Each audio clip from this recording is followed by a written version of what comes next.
Ça, c'est une petite copie de l'université Mohamed VI Polytechnique. Je ne sais pas si vous avez eu l'occasion à Rabat de visiter le campus de Rabat, parce qu'en fait l'université se présente sur plusieurs campus.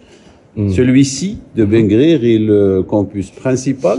C'est là où il y a tout le volet sciences et technologies. Alors, ensuite, à Rabat, on a un campus pas aussi grand, mais peut-être aussi joli, avec tout l'aspect gouvernance, sciences économiques et sociales. Voilà. Alors ici, la partie historique de l'université, c'est ce que vous voyez ici, là. Hein. Là, on est en fait, si je me trompe pas, ici. On est dans ce building. Ouais. Alors ça, c'est là où on est. Hein, il y a l'auditorium, un grand auditorium qui accueille jusqu'à 1000 participants. C'est là où on fait nos conférences. Bien que maintenant, on a un autre auditorium qui est 2 fois plus grand, qui est à l'autre bout de la maquette. Ici, nous avons tout le bâtiment études, notamment l'EMIN, qui est une école supérieure, hein, qui est un peu à l'image. Il est lauréat de cette école. Voilà. Ah, ça m'a. Vous en direz peut-être un peu plus de l'EMIN qui prépare des ingénieurs polytechniciens, si j'ose dire, orientés sur tous les volets. Un petit peu comme toute l'université. Voilà. Non, pas toute l'université va dans les mines. Après, il y a alors les volets recherche, hein, tout ce que vous voyez là-bas, ça vient d'être inauguré il y a peut-être une année, avec au bout là, à côté de la véranda, le collège d'agriculture. Ça, je connais bien parce que moi-même j'en fais partie, et nous avons ici le directeur de recherche de l'école d'agriculture. Alors, j'ai entendu que vous avez un intérêt particulier pour l'agriculture. C'est pour ça que je commence par l'agriculture. Oui, c'est ça, ouais. Et si vous avez des questions, ensuite, vous pourrez visiter. Voilà, vous ferez visiter. À côté du collège d'agriculture, il y a la faculté de médecine qui a déjà commencé. Avec là-bas en blanc, ce que vous voyez en blanc sur le côté, c'est toute l'hôpital et la cité médicale, qui n'est pas encore fonctionnelle, mais qui va fonctionner. Voilà. En septembre 2024, ça va démarrer. Alors, ensuite, vous avez l'école d'architecture, vous avez la chimie, les matériaux, et ainsi de suite. Je vais pas vous faire le détail. Ce que vous voyez sur les côtés, c'est le logement d'étudiants. Parce que tous les étudiants sont logés ici. Hein, parce que c'est l'image d'une ce qu'on appelle la ville verte, hein, autour du campus. Ça grandit, hein. De l'autre côté, de ce côté-là, on a aussi tout ce qui est volet innovation. On a toutes les startups, etc. Quoi d'autre? L'auditorium, comme j'ai dit, le nouveau qui est là-bas, qui accueille plus de 2000 participants. Donc, la prochaine fois que vous visiterez pour un grand congrès, ça se passera là-dedans. À côté, il y a le bâtiment où il y a une bonne partie de l'administration, et aussi une école hôtelière qui est en partenariat avec l'école internationale d'hôtellerie à Lausanne. Voilà, donc voilà. Alors ensuite, qu'est-ce qu'on peut dire de plus? C'est la présentation. Peut-être sur la présentation, juste pour vous donner une idée rapide sur ce qu'on en est. On démarre ça.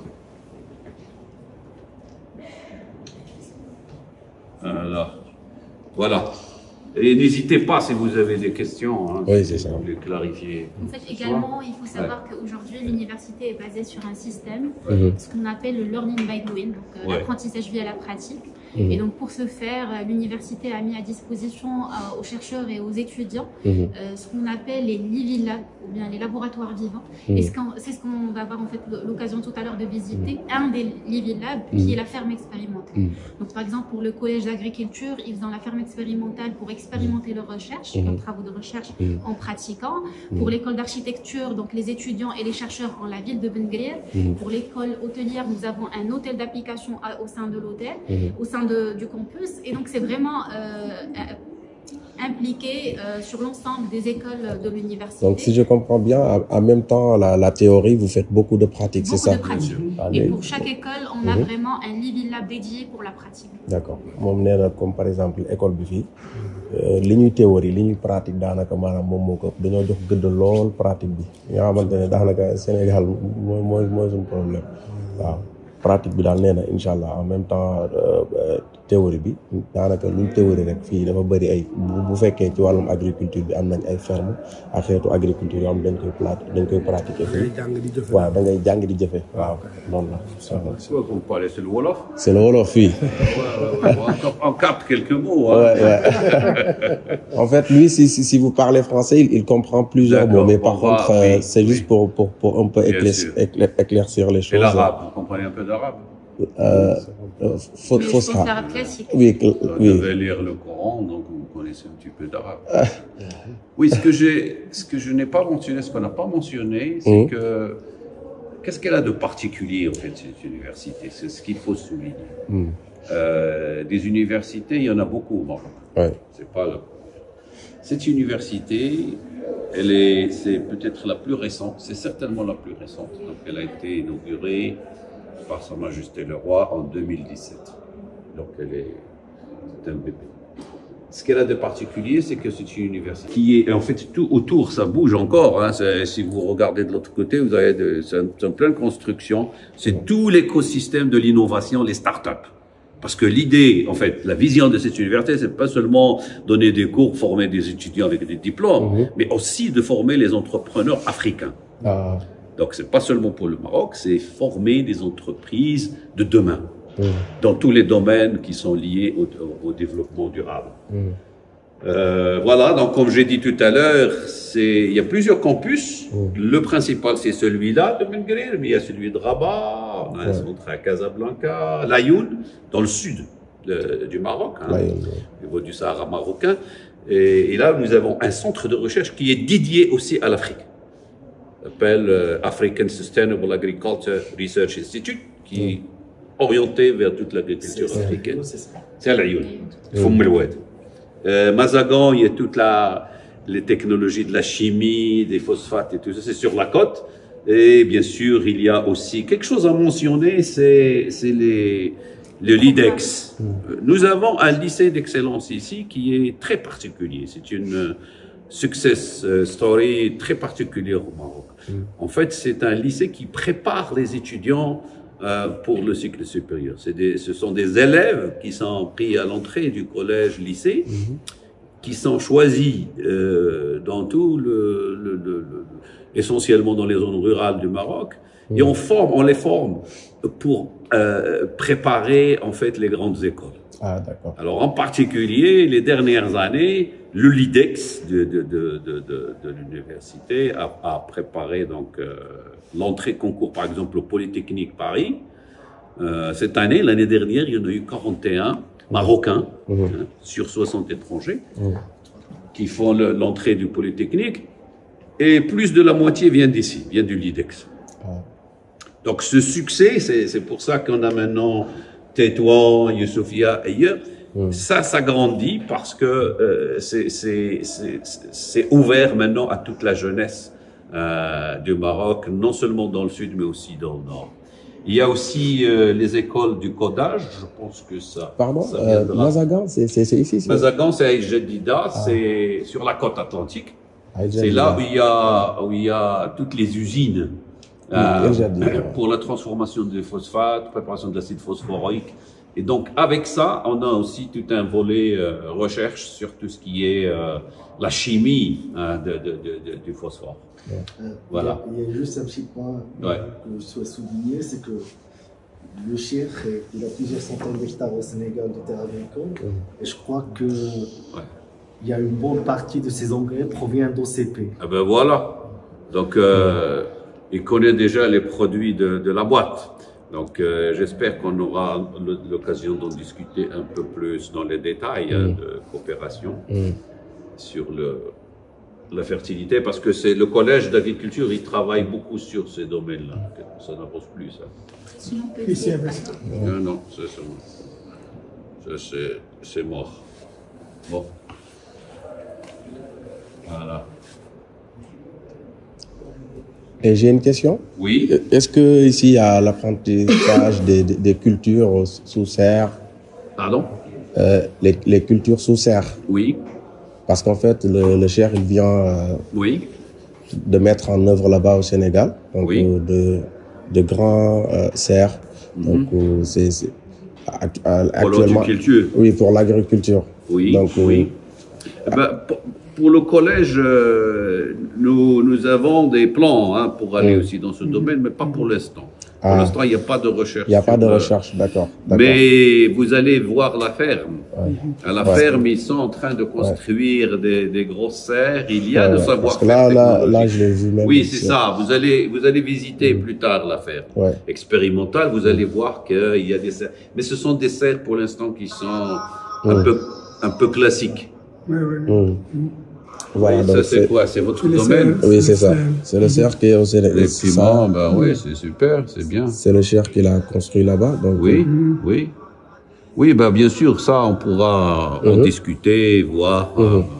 D'ailleurs, au moment du déjeuner, on sera tous ensemble avec les collègues de la ferme et on pourra en discuter plus en détail. D'accord. Parce que, en fait, comme ça a été dit au début, la conception de l'université, c'est pas vraiment pour faire des recherches dans tout ce qui est conceptuel et théorique. Mais c'est d'être pratique. Donc, on a les fermes expérimentales, les JPAC, les Fab Labs. Notre motto, c'est learning by doing. C'est comme ça qu'on apprend aux jeunes gens ici. On leur apprend à produire, à générer des innovations, et pas seulement dans le bagage théorique. Ouais. Dans tous les domaines. Pour ne pas vous couper, mais c'est quelque chose qui est très important, la pratique. Bien sûr, bien sûr. La pratique, c'est très important. Et nous travaillons, bien sûr. Voilà, ça c'est une image générale de ce que l'université, comment se présente. Ça, c'est le pôle sciences et technologies, qui est basé ici à Bungué, donc avec le collège d'agriculture. Je pense qu'il faut verrer le S ici. Les mines, comme on a dit tout à l'heure, l'énergie, l'architecture, et puis les Institute of Technology Innovation. Il y a le pôle médical, il y a les sciences humaines et sociales à Rabat, et ensuite on a le pôle business aussi à Rabat. Il y a le Africa Business School, qui forme aussi des gens dans tout ce qui est entreprise. Et on a bien sûr le CEDOC, c'est la formation doctorale. À l'école, je pense qu'on est maintenant à plus de 750 doctorants. Parce que l'orientation de l'université, c'est en fait un focus sur la recherche et sur les études supérieures, graduate studies. Donc beaucoup moins sur le niveau undergraduate, comme on dit, débutant, mais beaucoup plus de doctorants et de postdocs. Et aussi, il y a des formations exécutives. D'abord pour l'OCP, pour former, la formation continue des cadres de l'OCP, mais c'est aussi ouvert à tout le monde, enfin, le monde de l'industrie essentiellement. Voilà, donc ça, comme j'ai dit tout à l'heure, j'ai mentionné le LIDEX, l'école d'excellence, le lycée d'excellence. Et maintenant, la réussite du LIDEX fait que, il y en a d'autres qui sont ouverts ailleurs, à Tétouan. Nous avons les écoles de codage. Ça aussi, c'est quelque chose de particulier. Je ne sais pas si c'est prévu dans la visite. Ce sont des jeunes qui sont sélectionnés très largement sur la capacité de codage. Et ils sont formés là-dedans. Alors, ce qui est particulier avec le 1337 ou UCODE, c'est que ce sont des gens qui répondent aux besoins du pays maintenant dans tout ce qui est informatique, intelligence artificielle, les codages. Et tous les graduates jusqu'à présent sont recrutés souvent même avant qu'ils finissent. Il n'y a pas de diplôme, ils sont formés essentiellement dans les technologies du codage. Et ça, c'est aussi un succès très particulier. Vous voyez qu'on est en train de changer aussi les méthodes de travail. On n'est pas dans les méthodes classiques de l'enseignement parce qu'on essaie de répondre aux besoins actuels du développement. Et la même approche aussi, nous la faisons en Afrique. Par exemple, on est en train de démarrer une école digital farming. Donc, c'est de l'agriculture, mais orientée agritech et digital farming en Côte d'Ivoire. Elle est en pleine construction. Elle va démarrer en 2025, je pense. Donc ça, c'est la vision. C'est de préparer les générations futures. La nouvelle technologie. Voilà, des Africains. Voilà. Alors, les chiffres, comme je l'ai dit, les chiffres ne sont pas très élevés. On est encore inférieur à 6 000 étudiants. Parce que notre objectif, ce n'est pas le nombre, c'est la qualité. Qualité, exactement. Et donc, c'est beaucoup plus, vous voyez, on est à 60% de filles, ce qui est quand même important. On essaye surtout dans les zones rurales aussi, donc on essaye de promouvoir, et beaucoup plus dans l'articulation avec la recherche. J'ai une question. Oui. Est-ce que en fait vous recrutez partout en Afrique ou bien comme le font les autres universités? Oui, c'est ouvert. C'est ouvert. La seule condition, comme je l'ai dit dès le départ, c'est l'excellence. C'est l'excellence, oui. Parce qu'on se veut un petit peu, souvent on le dit, on se veut être le MIT de l'Afrique. On veut être donc dans ce club-là qui sélectionne. Et donc, bien sûr, on prend les meilleurs. Donc, l'excellence sur deux niveaux. D'abord, il faut avoir la note nécessaire pour pouvoir intégrer. Et par la suite, il faudrait réussir aussi les concours. Donc, les deux concours oral et écrit à l'accès. D'accord. Est-ce qu'il y a l'école prépa ici, comme oui, il y a aussi une école au niveau du lycée d'excellence. Il y a même des prépas intégrés comme Alimine. C'est ça, comme Alimine, comme le computer science. Le schéma, c'est qu'au lieu de faire des prépas et ensuite aller vers une école, on fait des prépas intégrés. Ah oui, d'accord. Donc, voilà. Donc, l'essentiel, comme je l'ai dit, c'est que beaucoup de toute cette formation est basée sur les étudiants et les doctorants et la recherche. C'est un peu Voilà, bien sûr, on a développé beaucoup de partenariats partout dans le monde. Au démarrage, avec MIT, Stanford, les universités américaines, en Europe. L'Afrique, maintenant, se dirige de plus en plus vers l'Afrique. C'est un peu, ça fait partie de mon propre responsabilité. En fait, je ne me suis pas présenté. Je suis directeur de l'Africa Initiative, donc l'initiative Afrique. Mon rôle, c'est en fait de promouvoir aussi les partenariats de notre université avec toutes les institutions de recherche et les universités africaines. Et bien sûr, toujours avec cette optique de partenariat pour l'excellence et pour le développement durable de l'Afrique. Donc, nous accordons un rôle important, très important à l'Afrique dans tout le travail. Bien sûr, le Sénégal, on dit c'est nos frères cousins. Ça deviendra bleu. Bien sûr, ça deviendra bleu sur la carte du Sénégal. C'est ça. Mais on a déjà des partenariats avec le Sénégal. Oui, c'est ça. Moi, je connais pas mal d'étudiants, mais par contre, je ne sais pas si ici, il y a des Sénégalais, mais pas mal d'étudiants à Rabat, à Agadir. Oui. Même ma femme, elle a été sélectionnée pour... Sénégalais qui va rejoindre pour le déjeuner, pour échanger avec nous, donc il y en a pas mal. Bien sûr. Oui, c'est ça. Pour nous, le Sénégal, c'est aussi l'une des portes de l'Afrique. Mais on vient de démarrer plusieurs projets sur la muraille verte au Sénégal. Oui, la muraille verte, la recherche.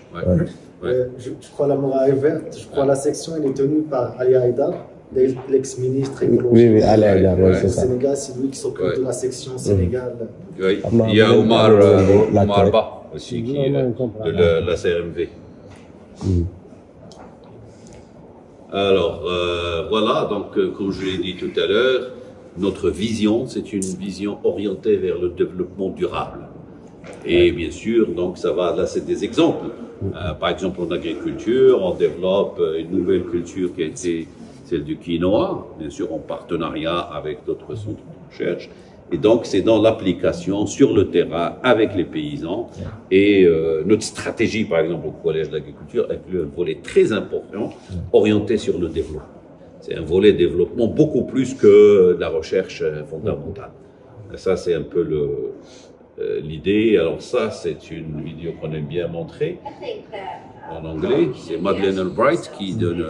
What really is happening in Africa, and I think that it is remarkable in terms of a rising Africa and a new Africa and a lot of the different conversations that I've had. And I've just come from King Hamad VI Polytechnic University, which I think was, to put it in vernacular, blew my mind away. It was just really fantastic.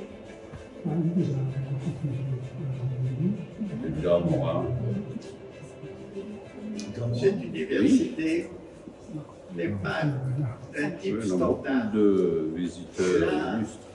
Quelque chose elle a quelque chose de fondamentalement nouveau dans la relation entre les enseignants et les enseignés. Cette année, c'est vraiment pendant la saison des pluies. Oui, c'est ça. C'est la production pendant la saison des pluies au Sénégal. C'est pour ça qu'ils ont besoin d'importer les produits du Maroc. Mais là-bas, il y a beaucoup d'eau. Parce que dans le nord, c'est quand même un peu... Oui. Il y a le forage. Les forages, oui, d'accord. Il a construit des forages. D'accord. Et aussi, il y a beaucoup aussi d'ingénieurs aussi dans ce domaine pour l'assister. Donc, vraiment... Ici, je peux vous parler de quelque chose qui est encore en gestation. Mais parmi les projets futuristes, j'allais dire au futur de l'OCP, de l'université, parce que nous, ici, on a un gros problème, c'est celui de l'eau. On n'a pas assez d'eau pour l'agriculture. L'agriculture utilise 75% de l'eau. Et donc, ce que le Maroc a commencé, c'est désaliniser l'eau de mer. Les terres, est-ce qu'il y a terres, beaucoup de on terres arables? On a des terres arables, c'est pas le problème. Mais le problème, c'est l'eau. Par exemple, toute la région ici de Bengué, vous verrez sur la route, c'est sec. Les terres sont là, mais les gens, ils essaient de faire des fourrages. Et donc maintenant, le Maroc se dirige vers l'utilisation de la désalinisation d'eau de mer. Et un des projets de l'OCP, c'est d'utiliser une partie de cette eau désalinisée pour faire un projet similaire, pour produire sous serre, donc toutes les... Moi, j'ai vu ça en Égypte, bien sûr, dans tout le péninsule arabique, aux Émirats, tout ça, c'est l'avenir, je pense. On viendra vous visiter, Inch'Allah. On ira voir. C'est ça. Dañu am projet boo xamante ne projet de désalinisation maanaam dañu jël ndoxu kii ndoxu géej gi maanaam changé ko ngir mën ci jëfandikoo pour on essaie de collaborer maintenant pour... Et donc ils produisent quoi? Ils produisent des légumes, des fruits des fruits, légumes et aussi l'arachide. Ah oui. Et aussi le riz. Le riz. Ouais. Dans les bas-fonds. Ouais. Saint-Louis. Saint-Louis, Richard Toll. Moi, j'ai travaillé un peu sur le riz. Le riz, fruits et légumes. Bon, et aussi l'arachide, comme je vous ai dit tout à l'heure. La mangue aussi. Masha'Allah. La mangue. Donc, Masha'Allah. On viendra vous rendre visite. C'est vraiment très, très important. Donc, lui, il se base, il se focalise, je peux dire, à 80% sur l'agriculture, même à 90%. Il faudrait qu'on vienne vous visiter parce que ces histoires de succès, comme ça, en Afrique, je pense qu'il faut les généraliser partout. Effectivement. Il faut que l'Afrique de toute façon, il peut même y avoir ce qu'on appelle la collaboration. Pourquoi pas? Bien sûr. Donc, pour une collaboration. Voilà, je vous donne ma carte et n'hésitez pas contacter. Moi, je vous mets en contact avec toute nos équipes. Hein. Mais on aimerait bien la prochaine visite. On a eu la visite récemment de Monsieur Hassan Ba aussi. On était ensemble au début de la semaine. Ça fera vraiment un grand plaisir. Oui. Donc, on a beaucoup parlé de ces problématiques de l'agriculture en Afrique. Moi, je pense qu'il nous faut encourager finalement. C'est ça. Il faut vraiment encourager ces hommes parce qu'en fait, ils sont vraiment des moteurs de développement. Bien sûr. Donc, bien sûr. Vous n'avez pas une carte ou un contact comme ça pour qu'on... Je vais vous transférer toutes les informations après. Non, parce que c'est important qu'on ait des cas qui montrent un peu ce que les paysans en Afrique peuvent faire au niveau du développement. C'est très important pour nous. Parce qu'on veut aussi montrer ça. Franchement, si vous visitez là-bas, vous verrez que... Parce que lui, en fait, il vraiment, actuellement, il est en train d'utiliser la nouvelle technologie, comme je vous ai dit, les cultures sous serre. Donc, alors, ce que nous avons aussi, qui n'est pas né sur la vidéo, c'est ça. Parmi toute cette galaxie d'unités de recherche, nous avons une unité qui s'appelle AgriEdge. Alors, AgriEdge, elle a développé aussi une start-up. Ils sont spécialisés dans toutes les technologies, nouvelles technologies à l'agriculture, y compris donc il y a toutes les technologies des sensors pour l'utilisation de l'eau, des fertilisants. Donc je pense qu'on pourra aussi envisager. Et AgriEdge, je pense qu'ils ont déjà travaillé dans des projets au Sénégal. Donc ça peut être aussi... effectivement. Ce qui est aussi important, c'est que le shir est bien c'est un grand shir, c'est un grand, je pourrais dire entre guillemets l'équivalent de chez nous, Mufti, de la confrérie mouride. C'est ça. Donc, je peux avoir moi aussi? Oui, bien sûr. Et vous êtes avec... Moi, je suis ici au Maroc. D'accord. Je suis ici au Maroc. À l'ambassade? Non, je suis ici avec à Rabat. Je suis vendeur de téléphone. Et moi aussi, j'ai étudié l'agriculture, en fait. Mais je ne sais pas si vous connaissez l'ESP. Tu es allé vers les téléphones, tu as abandonné l'agriculture. C'est pas par bien. Contre, moi, effectivement. C'est pour cela. Pour revenir avec l'agriculture. Non, je vais revenir. Parce que je sais qu'en fait, avec l'agriculture, c'est vraiment quelque chose qui est très important. C'est juste pour avoir un peu de fonds. Donc, j'en ai même discuté avec Oussama. Donc, Inch'Allah, je vais s'introduire aussi. Oui, bien sûr. Parce que j'ai déjà créé ma société et c'est une société import-export. C'est l'avenir. Oui, c'est l'avenir. Parce que quoi qu'il se passe, vous savez, avec les crises, ça monte, ça descend, l'industrie. Mais l'agriculture et l'alimentation, parce que les gens se nourrissent toujours. Effectivement. Ça, c'est la chose si qui ne s'arrête jamais. C'est ça. C'est quelque chose qui va jamais s'arrêter. Moi-même, en fait, je suis chercheur, mais j'ai aussi, je fais du farming. D'accord, ouais. Donc là, tu me tiens au courant. Oui, D'accord. Là, on a un aperçu global de quoi l'université pour la matière et on va voir donc quelques composantes réellement. On va commencer par le Digital Learning Lab.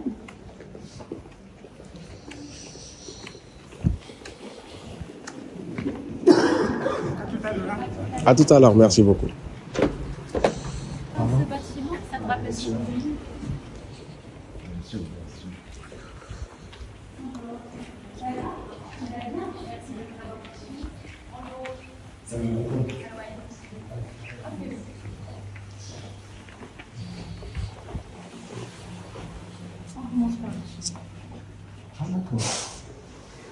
Donc tu expliques au chef.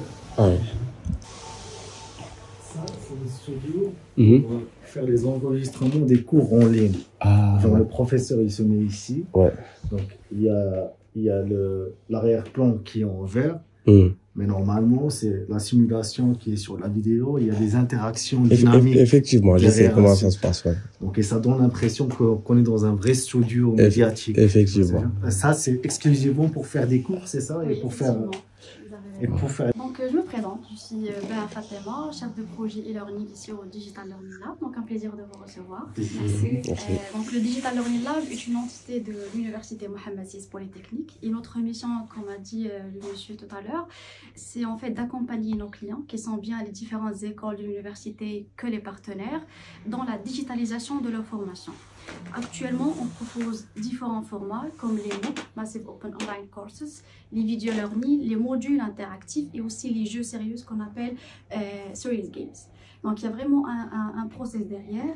Et bien sûr que notre expertise est le fruit d'une équipe multidisciplinaire, une équipe composée des experts en technologie éducative, des gestionnaires de projets, des concepteurs technopédagogiques, des producteurs multimédia, graphic designers, une équipe technique pour gérer, comme vous voyez, les studios, tout ce qui est technique, et bien évidemment une équipe de développement pour la partie plateforme, pour la mise en place et la gestion des plateformes.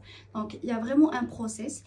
On essaie dans un premier temps de cerner le besoin de notre client pour savoir ce que nous pourrons proposer en termes de services, voir le format qu'on va travailler, est-ce qu'on va travailler avec une vidéo, avec un jeu sérieux, parce qu'en fait chaque format a un process différent, un peu de de l'autre. Après, on passe à la conception pédagogique. Donc, dans la conception pédagogique, on travaille sur le contenu. Donc, on essaye d'adapter le contenu de notre client avec le format qu'on va travailler avec. Puis, il y a bien sûr la conception graphique. Donc, on travaille sur les animations, sur la charte graphique, sur le background qu'on va mettre sur la vidéo, bien sûr les jeux sérieux, bien sûr les modules interactifs. Et finalement, pour les modules interactifs, pour les jeux sérieux, on travaille sur l'intégration du contenu avec des logiciels qui sont dédiés spécifiquement à ce genre de format. Sinon, pour tout ce qui est MOOC, tout ce qui est vidéo, on arrive ici au studio pour la partie tournage, pour tourner les vidéos avec les professeurs. Comme a dit le prof, donc comme a dit le monsieur, donc il y a en fait la couleur verte, parce qu'en fait la couleur verte c'est la couleur moins proche de notre peau et ça facilite le changement du background. On peut mettre le background qu'on veut, on peut mettre bien sûr les animations proposées par les graphic designers. Il y a aussi une tablette interactive qu'on appelle Wacom, et là en fait le prof peut mettre sa présentation ici. Il peut interagir avec le contenu, et comme vous voyez ici, donc il y a une caméra top qui enregistre toute la manipulation faite par le prof, toute l'interaction faite par le prof avec le contenu. C'est enregistré. Là-bas, il y a un script. Donc, le script, c'est en fait, on évite que le prof regarde à gauche et à droite. On évite l'improvisation. Donc, c'est pour ça on met là-bas un script pour que le prof soit à l'aise avec la caméra, et aussi pour faciliter la tâche, parce qu'en fait, l'enregistrement, c'est un peu fatigant. Donc, on met là-bas un script, et aussi pour que le prof reste focus sur son caméra. Donc, dans les règles, normalement, donc le prof, quand il enregistre, il ne faut pas qu'il improvisionne du tout. Non, pas du tout. En fait, on évite l'improvisation. Parfois, bien sûr, si ça marche très bien, donc pourquoi pas. Mais on évite l'improvisation parce que s'il y a une faute, on peut reprendre dès le début. Ah ouais. Donc c'est pour ça qu'on C'est pour mettre le professeur à l'aise en fait. Exactement. C'est pour que le prof soit à l'aise. Parce qu'en fait, c'est de l'énergie, c'est de l'effort. Donc on peut par exemple reprendre une vidéo de 9 minutes. Avec une moindre faute, vous reprenez tout. D'accord.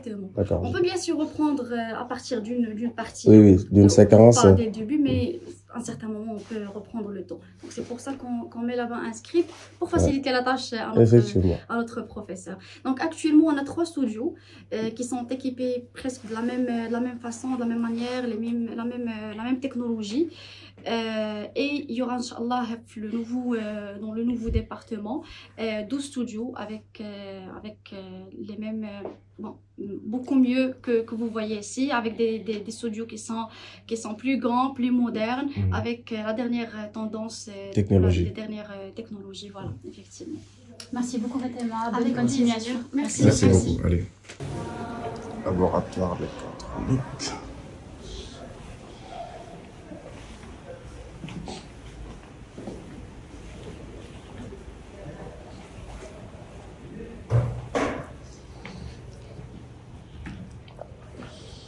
Je croyais qu'il allait faire les introductions parce que maintenant, c'est toujours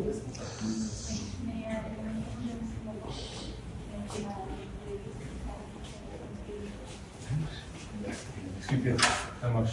Je vais laisser le responsable du laboratoire vous faire une petite présentation. Super.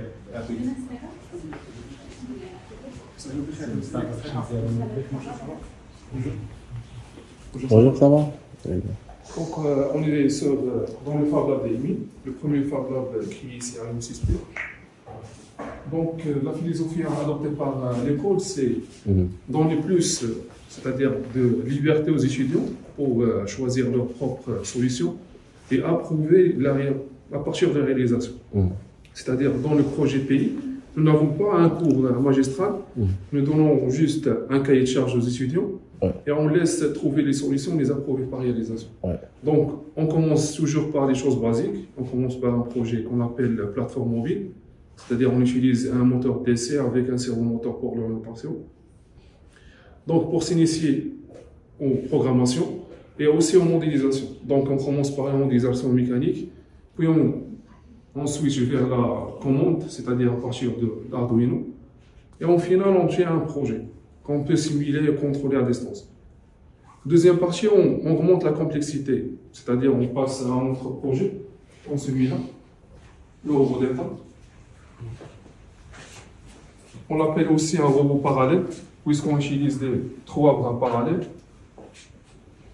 L'exploitation, on peut, c'est-à-dire exploiter ces robots dans plusieurs domaines industriels. Et le dernier projet qui est compliqué, c'est le Mars Rover.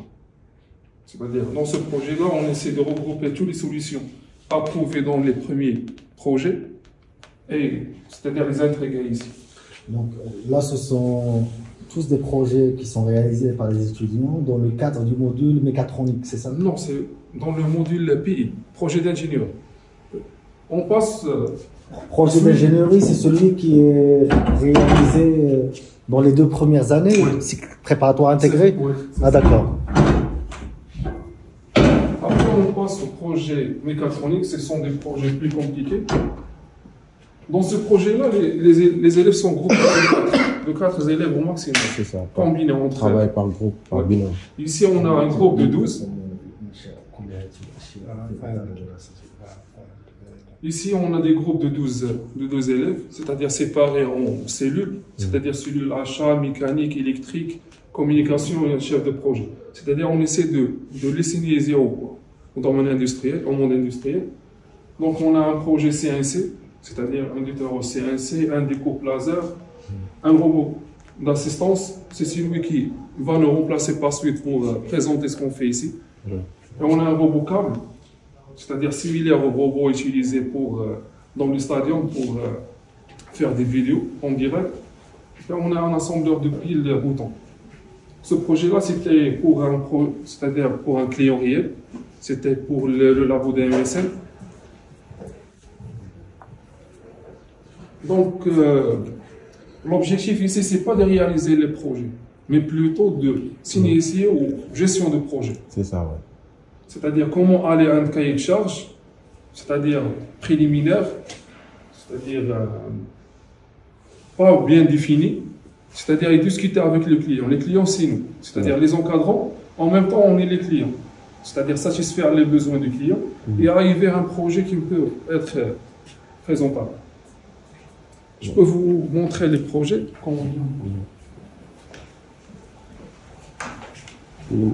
wàllum kii lañ ciy defar comme indi jàng ci wàllum comme kii robotisé xeet yooyu. Un exemple de plateforme mobile. Et on a les Mars Rover ici. C'est-à-dire la première version, c'était comme ça. Ah ouais. C'est-à-dire au fur et à mesure, on améliore la conception. Ouais. La conception finale, c'est celle-là. Et on a un autre projet, c'est un pick and place robot, utilisé dans les convoyeurs pour placer les pièces. Et on a la découpe laser ici. Donc, comme j'avais vous dit, c'est pas l'essentiel de réaliser un projet, c'est-à-dire qui travaille à 100%, mais c'est la démarche de gestion du projet. Pour les initier, en fait. Parce qu'en fin de compte, ce sont des futurs managers. Ce ne sont pas des mécatroniciens ou bien des roboticiens. Donc, ce n'est pas la peine c'est-à-dire de réaliser un projet à 100% fonctionnel, mais de réaliser un prototype. Pour les imprégner dans le concept. D'accord. C'est-à-dire, à partir de 4e année, ils peuvent travailler sur n'importe quel projet. Ils ont les notions de base, c'est-à-dire comment voir un cahier de charge, comment discuter avec le client et comment faire l'achat ou bien la conception de tous ces articles-là. En 4e année, pour les premières années, 1re et 2e année, c'est nous qui fixons le matériel. 4e année, on laisse le choix. C'est-à-dire il y a une démarche d'achat, c'est-à-dire une cellule d'achat pour chaque groupe qui choisit le matériel nécessaire pour leur projet. Moi, j'étais responsable d'achat de mon projet. Projet mécatronique, je m'occupais de l'achat. C'est un petit peu la même structure jusqu'à présent. Ouais.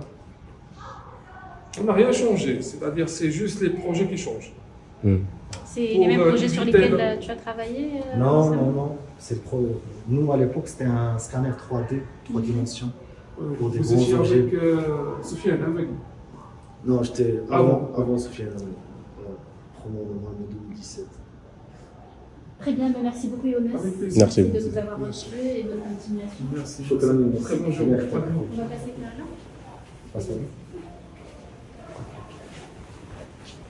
Merci beaucoup. Bonne journée.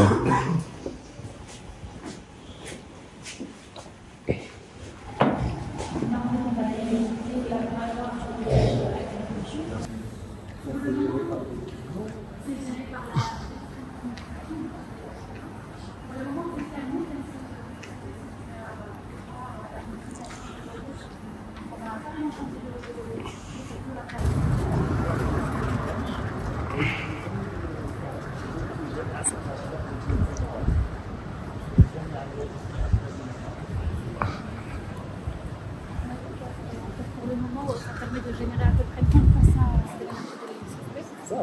Et l'idée, en fait, c'est de doter un peu l'ensemble des pergolas parce qu'au début, il n'y avait que la petite pergola et maintenant, on en a plusieurs. Ouais, c'est ça. Avec ce système.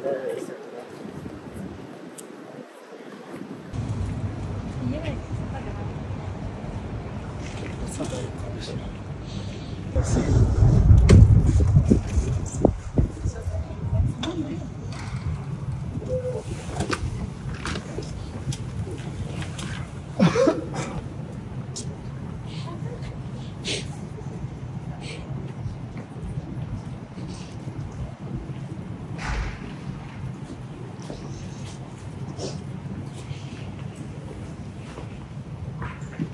Il y a des trucs qui restent un petit peu ambigus pour le cheikh, essayez de faire la traduction nécessaire. D'accord, il n'y a pas de problème. Ouais. Et pourtant, je le demande, mais lui, il me dit qu'il comprend. Oui, je sais, il ne va pas te dire de me traduire, mais toi, tu vas voir. Oui, d'accord. Salam alaikum. Programme de l'agrobiosciences. Alors, brièvement, notre collège des sciences de l'agriculture et des sciences de l'environnement, consiste en une dizaine d'entités de recherche qui travaillent sur des thématiques en relation avec l'agriculture, l'eau, le sol, l'amélioration des plantes et la protection des plantes. Dans l'entité de recherche, quelques entités sont basées ici à Benguir, dans ce département. D'autres sont basées ailleurs de l'université, même à une autre ville au sud du Maroc, à Laayoune. Il y a aussi une entité de recherche qui est basée à proximité de 15 minutes de l'université, qui travaille sur... donc c'est un espace de 100 hectares où les différents chercheurs de l'université peuvent effectuer leurs essais sur le champ. Alors pour ce bâtiment abrite deux programmes. Le premier s'appelle Agrobiosciences, le deuxième s'appelle CESFRA. C'est un centre d'analyse du sol. Alors pour le programme de l'agrobiosciences qu'on va visiter tout de suite, on travaille sur trois thématiques principales. On a trois missions. La première, c'est identifier des souches microbiennes des sols marocains, des sols africains, qui ont des propriétés biologiques intéressantes comme la fixation d'azote, la solubilisation de phosphate, propriétés entomopathogènes. Ils peuvent tuer des insectes qui ravagent les plantes. La deuxième mission du programme, c'est améliorer les plantes, donc plant breeding. Donc l'objectif, c'est d'identifier des germoplasmes, des génotypes qui ont un bon rendement, une meilleure résistance au stress biotique et abiotique, et aussi une meilleure productivité et une meilleure qualité nutritionnelle. Il y a un troisième groupe qui travaille sur la valorisation des déchets des plantes, de la biomasse. Donc l'objectif, c'est de tirer de la valeur ajoutée à partir de la biomasse, principalement pour des applications agricoles, comme les fertilisants, les pesticides, les biostimulants. Mais on travaille aussi sur d'autres applications non agricoles, comme des produits cosmétiques, des produits agroalimentaires. Donc on va visiter tout de suite la structure. D'accord. C'est contenu de master, de stagiaires.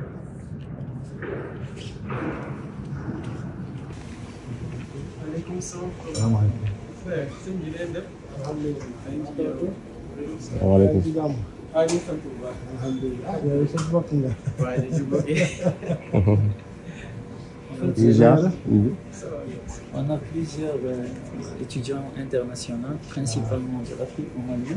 Je pense à lui, il travaille sur la microbiologie des plantes. Plant and Microbe Interaction. Alors, salam alaikum. Ça vous allez bien? Pape Alioune. Ahmadou Mbacké ñu ngi ziyaara bu baax bàyyi nañ ci jàmm alhamdulilah déedéet ñu ngi sant yàlla bu baax macha allah déedéet ñu ngi sant yàlla alhamdulilah amiin yaa rabbal aalamiin amiin alors assalamu alaikum vous allez bien you all speak French on parle tous ici ok français ok donc moi je travaille particulièrement sur la fertilisation phosphatée du pois chiche alors le pois chiche c'est comme le niébé, c'est une légumineuse. Par exemple, en Afrique de l'Ouest, on a le niébé. Ici au Maroc, on a le hummus. C'est voilà, le pois chiche. Donc moi, je travaille sur la fertilisation phosphatée. D'abord, nous utilisons des fertilisants minéraux et comment on appelle, des biofertilisants à partir des bactéries. Donc il y a des bactéries qu'on appelle PSP, ce sont des bactéries solubilisatrices de phosphore. Donc ils ont des traits PGPR et on les utilise pour pouvoir en fait augmenter la capacité de solubiliser le phosphore. Parce que quand on amène le phosphore dans le sol, le phosphore il est complexé, soit par le calcaire ou bien s'il s'agit des sols acides, c'est par l'aluminium. Maintenant, quand on apporte les bactéries, ces bactéries permettent de rendre disponible le phosphore et de pouvoir par la suite améliorer le rendement de la culture concernée.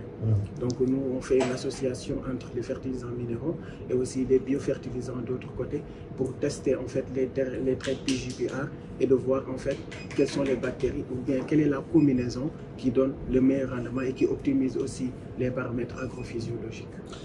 Et ça concerne quelques types de cultures spécifiques ou bien ce sont un petit peu des bactéries qui sont polyvalentes par rapport à un petit peu toutes les cultures? En fait, par exemple, il y a des bactéries, par exemple, si on prend le rhizobium, ils peuvent être spécifiques. Mais par exemple, pour les PSP, on peut l'utiliser sur le blé, on peut l'utiliser sur le pois chiche, etc. Donc ça dépend de la culture d'intérêt. On cible des cultures, par exemple, comme le blé. On sait que le Maroc est un grand consommateur de blé. Le pois chiche aussi, en 2018, il y avait, la balance commerciale était négative pour le pois chiche. Et donc, on regarde les cultures d'intérêt. Et comme c'est une légumineuse qui fixe déjà l'azote au niveau du sol, donc ça a un intérêt agronomique énorme. Donc, la bactérie en question, elle permet, en termes d'efficacité, elle permet combien l'absorption des engrais en question, par exemple, du phosphate, par exemple. D'accord, du phosphore. Du phosphore, entre guillemets. Donc, son impact, sa valeur ajoutée, ça combien à peu près si on laisse le blé, par exemple, absorber juste tout seul, comme ça, les engrais qui sont à côté dans le sol? D'accord. Justement, c'est ce que nous étudions. On essaie d'évaluer l'efficacité d'utilisation du P. Le Pay Use Efficiency. C'est ce que nous sommes en train de dire. Déjà, ça dépend de la variété. C'est pourquoi nous étudions 5 variétés différentes pour voir la variété qui s'adapte mieux par rapport à la bactérie. Mais ça peut dépendre aussi des conditions agrophysiologiques. Je vous ai parlé des sols assez acides et des sols un peu alcalins. Donc, ça dépend en fait du milieu. Ça dépend vraiment du milieu. Mais d'habitude, il y a une augmentation du rendement par rapport à quand on apporte, par rapport aux témoins positifs et aussi par rapport aux témoins négatifs, c'est-à-dire non fertilisés. Il y a vraiment des... Mais il y a OCP normalement qui supervise un petit peu tout cela, qui a initié l'action. C'est pas dans l'intérêt d'OCP quand même, parce que les agriculteurs ils vont consommer moins d'engrais. Donc, mais on va développer des biofertilisants. On va développer des biofertilisants. Les biofertilisants sont plus chers que les fertilisants. Ah d'accord, oui. Économiquement c'est rentable. Et c'est mieux aussi pour la santé quand même. Exactement. Mais il y a un grand problème sur la solubilité de phosphate parce que les agriculteurs utilisent une grande quantité de phosphate qui aussi a des effets sur l'environnement. Oui, c'est ça. Il faut quand même effectivement donner un fertilisant efficace et quand même qui est clean. Un fertilisant vert qui va pas. De toute façon, moi je suis avec vous. Hein. Le fait d'utiliser l'engrais et tout, c'est pas bon pour la santé, c'est pas bon pour l'environnement. Oui, c'est ça. Ouais. Mais par contre, est-ce que vous pouvez... Ah ouais, c'est effectivement. De manière succincte, est-ce que vous pouvez expliquer en Wolof, s'il vous plaît? Il explique pas cher en Wolof de manière... En quelques minutes. Ouais, c'est ça. D'accord.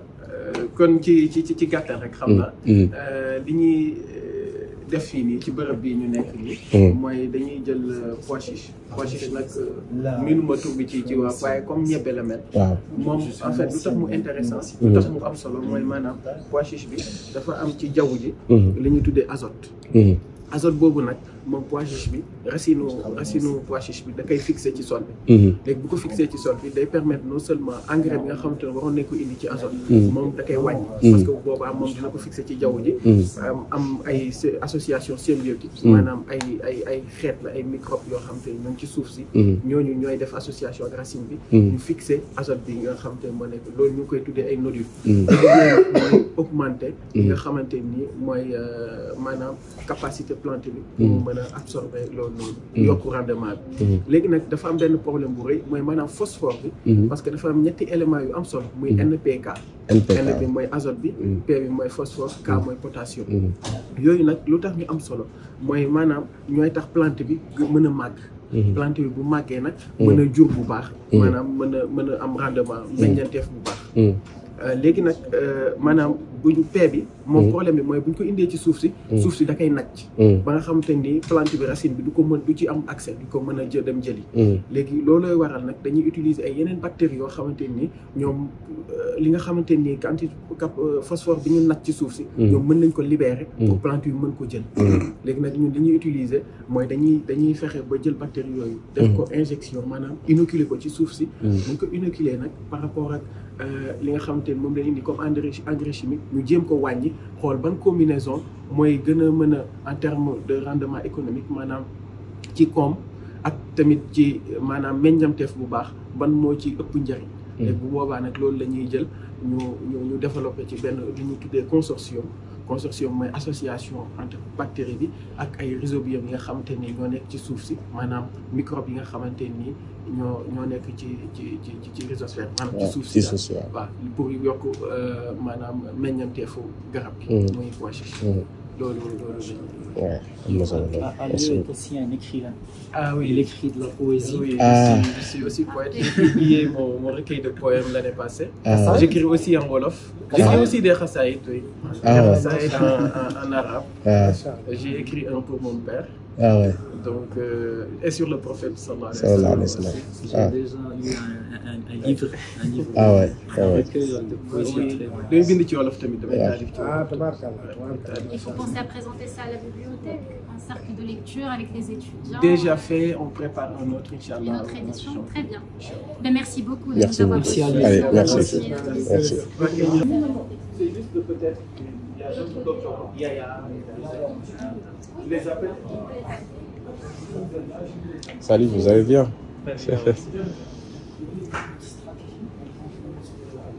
stratégie, c'est d'isoler les souches microbiennes, les identifier. Si on trouve une souche déjà connue, donc on va continuer juste pour voir l'effet de différentes conditions du sol, différentes conditions climatiques sur l'efficacité de la souche.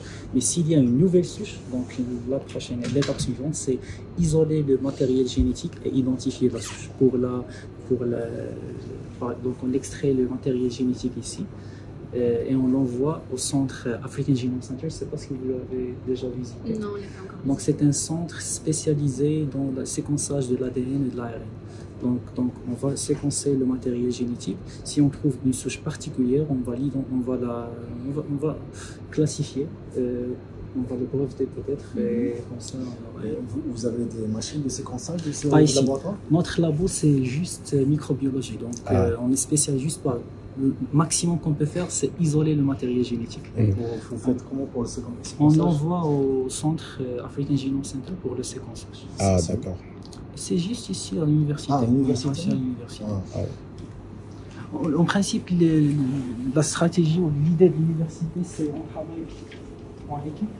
Par exemple, si moi j'ai un équipement ici dans mon laboratoire, tout le monde peut l'utiliser. Il peut juste les réserver et utiliser. Moi, si je veux utiliser un autre équipement, je n'ai pas besoin de l'acheter. Je peux juste réserver et l'utiliser.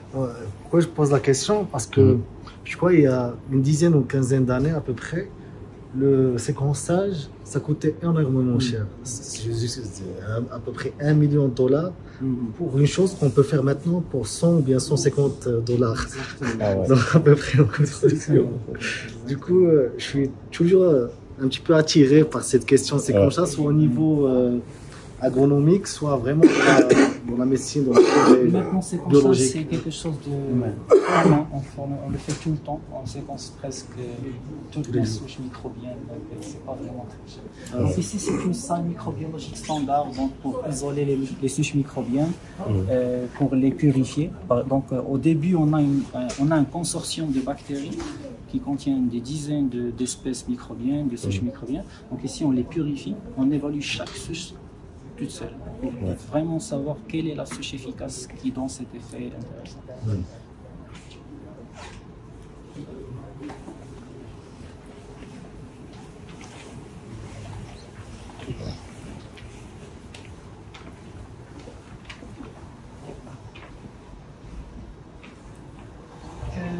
Comme j'ai dit, dans notre programme, on a 3 missions. Une de nos missions principales, c'est valorisation de la biomasse. Donc, lorsqu'on ramène une nouvelle biomasse, notamment du Sénégal, on peut d'abord identifier la composition.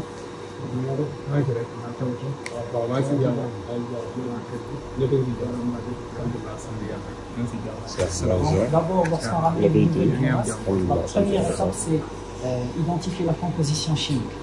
Donc, on peut analyser les acides aminés, les composés phénoliques, les acides gras, les huiles essentielles. Et en fonction de cette composition, on va déterminer la méthode d'application. Si par exemple la biomasse est riche en acides aminés essentiels, peut-être on va penser à une application alimentaire. Si elle est riche en polyphénol, peut-être une application cosmétique. Donc cette étape est très importante pour nous de savoir la composition chimique. Donc on a un GCMS, un gaz chromatographie, un liquide chromatographie. En principe, ces deux équipements permettent d'analyser les molécules volatiles et les molécules non volatiles qui se trouvent dans la biomasse. Donc, vraiment, on peut rater aucune molécule en utilisant en couplant ces deux machines. Et comme j'ai dit, on fait beaucoup de prestations de services. Donc, il y a quelques départements de chimie qui n'ont pas ces équipements, mais ils peuvent ramener leur échantillon, on peut les analyser. Oui, c'est ça. Un équipement pareil, ça coûte combien? Un équipement pareil, peut-être 100 000 $, à peu près 100 000 $. Machine par machine? Oui. Ici, ce sont deux machines. C'est un liquide chromatographie couplé avec un masse. Donc, par exemple, ici, c'est juste... c'est liquide chromatographie, mass spectrométrie. Ce sont deux machines ici. Donc cette partie liquide chromatographie, il est là. Donc ça c'est juste un liquide HPLC. Donc ça c'est juste un HPLC. Celui-là est un HPLC couplé avec un masse. Donc c'est un peu plus cher que celui-là. Il y a aussi le Core Lab. Pour les équipements vraiment chers, $1 million. Le Core Lab, c'est un labo dédié à toute l'université. Donc les équipements qui sont très chers, vraiment très chers, on ne peut pas l'acheter par un projet. Donc le Core Lab, il faut le générer pour c'est comme ça.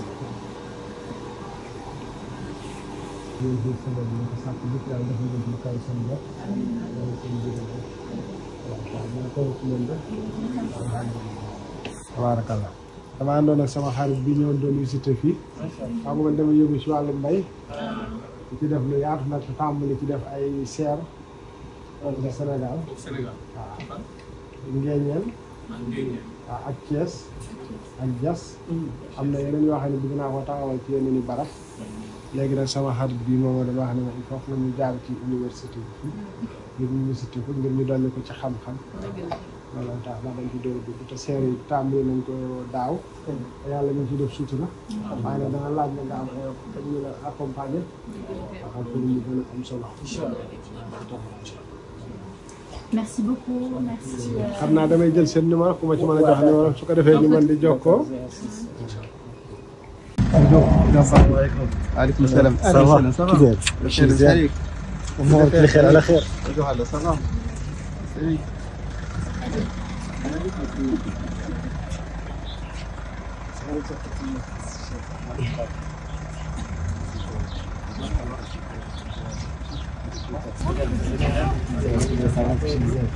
Bonjour. Salut. Salut, ça va? Ça va. J'espère que vous allez bien. Ça va très bien. اهلا وسهلا. مرحبا مرحبا شرفتنا.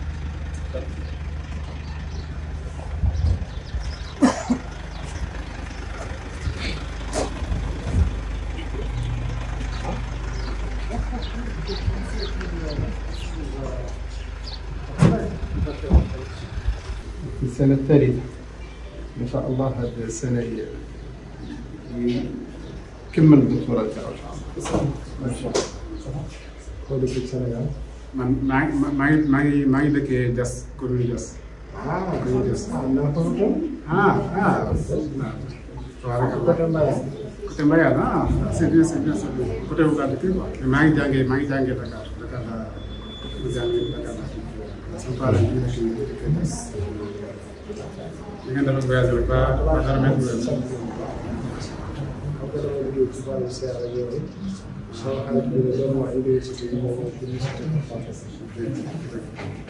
Donc, commençons, vu que c'est un grand honneur de le recevoir.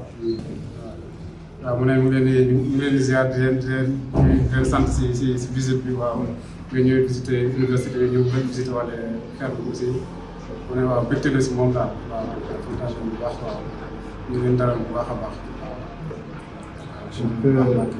Notre centre, on l'appelle un centre d'innovation agricole et de transfert de technologie. waaw centre bi moom si wàllum mbay lay liggéey quoi dañuy def gëstu si wàllum mbay dañuy xool ay techniques yu bees ak ay xarala yu bees yoo xam ne jàppale baykat yi daal waaw. Nous avons une ferme expérimentale de 110 hectares, mais nous avons 3 principales unités. Il y a la ferme expérimentale, donc là où on fait les expérimentations, que ce soit pour nous ou pour les gens de l'université. Il y a les laboratoires, mais il y a aussi un programme de recherche dont on va parler. kii bi ferme bi yëpp suñ ko xaymaa kii la 110 hectares. téeméeri hectares ak yu toll yu teg fukk. léegi fii lañ fi gën a def. kii la ñuy def dañuy gëstu léegi fii unité yi ñetti la quoi ñetti unité la quoi am na unité boo xamante ne dañuy def gëstu am na unité boo xamante ne dañuy def production am na kii yoo xamante ne aussi am na laboratoire aussi dañuy def laboratoire foofu la ñuy defee analyse yëpp quoi analyse yu jógee si suuf si garab yi si lépp daal foofu lañ koy analyser quoi. Et bien sûr, donc la ferme expérimentale, elle a des serres, il y a des terrains. Mais comme on va voir par la suite, c'est un centre qu'on veut aussi implanter dans différents pays au niveau de l'Afrique, y compris donc le Sénégal, avec qui donc surtout au niveau de Sandiara, nous avons déjà eu donc discussions avec plusieurs responsables du Sénégal qui nous ont visités, et pour donc reproduire un peu quels composants de ce centre dans le but de traiter les contraintes agricoles locales, d'interagir avec les agriculteurs et de développer aussi des outils, que ce soit des laboratoires ou bien des structures pour les expérimentations, pour les étudiants et même les agriculteurs peuvent donc interagir avec ce centre. Bon kii bi ferme bi kii la quoi mais bànqaas la quoi bànqaas fii am na place ñoom dañoo bëgg aussi am yeneen ferme aussi si biir Afrique Sénégal aussi si la bokk am nañ benn projet ferme bi bu nga def Sandiara Sandiara léegi Sandiara am naa ko Sandiara exactement léegi ñoom luñ ci jublu mooy jàppale baykat yi mais aussi jàppale aussi étudiants yi ñu def recherche aussi loolu ma seen jumtuwaay jàppale waat aussi askan wi ñu nekkee zone boobu quoi. fii dafa am ay serre yu fi nekk fekk yu ngeen di. am na ay serre am naa nag moom le Cheikh il aimerait bien visiter. Ce qu'on va faire tout de suite. Ouais, surtout les serres parce que il a mis en œuvre là-bas au Sénégal donc des cultures sous serre qui sont récentes. D'accord. Et aussi. day tàng trop température day dem bay 49 degré loolu moom day bëri te loolu kuy dañ ko supporté léegi il faut que gën a maa nga xam ne dañuy wàcce température pour mun ko seetal quoi. loolu mooy jumtukaay léegi seer yi moom. nekkul da nga koy jël rek copier ko à chaque fois da ngay xool ban seer moo gën a adapté wu sa condition fi ngay nekk. fii aussi am na benn système intelligent boo xam ne dañuy permettre à chaque fois ñu changer la température en fonction température bi am quoi. voilà léegi à part ça nee na aussi fii aussi am nañu jumtuwaay yëpp pour suñu waree seet suuf si lan moo si nekk dafay analyse. aussi programme engrais mooy fertilisation loolu yëpp ak ndox mi aussi kii ñaata lay soxla pour culture yi mën a développé wu quoi loolu yëpp dañ koy def fii. Quand on a les serres, on peut utiliser donc les cultures au sol, mais on peut utiliser les cultures hors sol. Donc moyennant un substrat. On peut même utiliser donc des systèmes hydroponiques, d'accord, ou aéroponiques. Donc il y a plusieurs mécanismes. Et c'est pour cela peut-être ça dépend des contextes climatiques qu'on doit gérer un peu les serres et envisager donc ce qu'on peut faire. Et sûrement donc Cheikh il a déjà eu donc peut-être des serres juste en plastique. Le cas par exemple pour le bananier ou des choses comme ça. On fait surtout donc des serres en plastique. Pour ne pas avoir le froid, surtout dans des zones où on a de froid. On peut l'utiliser aussi donc pour les autres cultures maraîchères, par exemple dans la zone Agadir, c'est pour pouvoir un peu semer tôt, récolter tôt et entrer dans le marché tôt. D'accord? Mais il n'y a pas donc ce système de refroidissement et tout ça, on ne l'a pas. léegi fii suñu waxee wàllum seer moom Maroc moom en général dëkk bu ñu gën a xalaat mooy Agadir moom foofu moom seer yi ñu fa développé trop foofu moom man jotoon naa fa nekk foofu moom soo fa demee kii yëpp culture yi nga wax ay tomate ay kaani ay banaana yëpp dañ koy les courgettes foofu moom wàllum seer moom ak wàllum culture maraîchère yëpp foofu la gën a tey jii il dit qu'il va aller visiter Agadir aujourd'hui même. C'est une bonne chose. C'est une bonne chose. Ici donc pour cette région, nous avons un problème de l'eau. Il n'y a pas assez d'eau. Et c'est pour cela qu'on essaie un peu de choisir des espèces qui peuvent s'adapter à ces conditions. Là, nous avons surtout l'arganie, le carobier ici. Donc, c'est une culture qui tolère la sécheresse, mais il y a aussi le problème de salinité. Et ça, je crois que la question de salinité, c'est quelque chose de très important à gérer, non pas seulement du sol, mais même au niveau de l'eau. Je suppose qu'au niveau du Sénégal, Cheikh, on n'avait pas de problème de salinité de l'eau. Sinon, donc, il y a, même au niveau d'irrigation, il faut gérer ça. Là-bas, il n'y a pas, franchement, il y a de l'eau abondante. De l'eau abondante et de l'eau de qualité, de bonne qualité, d'accord. Alors, ça dépend des zones. Ouais, c'est ça. Comme Dias Fingen de Kéron, il faut que nous ayons quoi. Donc, pour le carobier, normalement, on fait les graines, d'accord. Mais à partir des graines, on aura différents plants. C'est pour cela qu'on va faire un greffage. C'est-à-dire on choisit l'arbre qu'on veut, on fait un greffage. Et là, le porte-greffe, il est très important pour les cultures. Par exemple, si on prend par exemple les agrumes, il y a plusieurs types de porte-greffe et chaque porte-greffe peut s'adapter à des conditions. Parfois, si on a par exemple beaucoup de calcaire, on risque d'avoir de chlorose, manque de fer. Donc là, il faut choisir par exemple différents porte-greffes. Si on a par exemple de l'eau, beaucoup d'eau, c'est différent. Et là, je crois que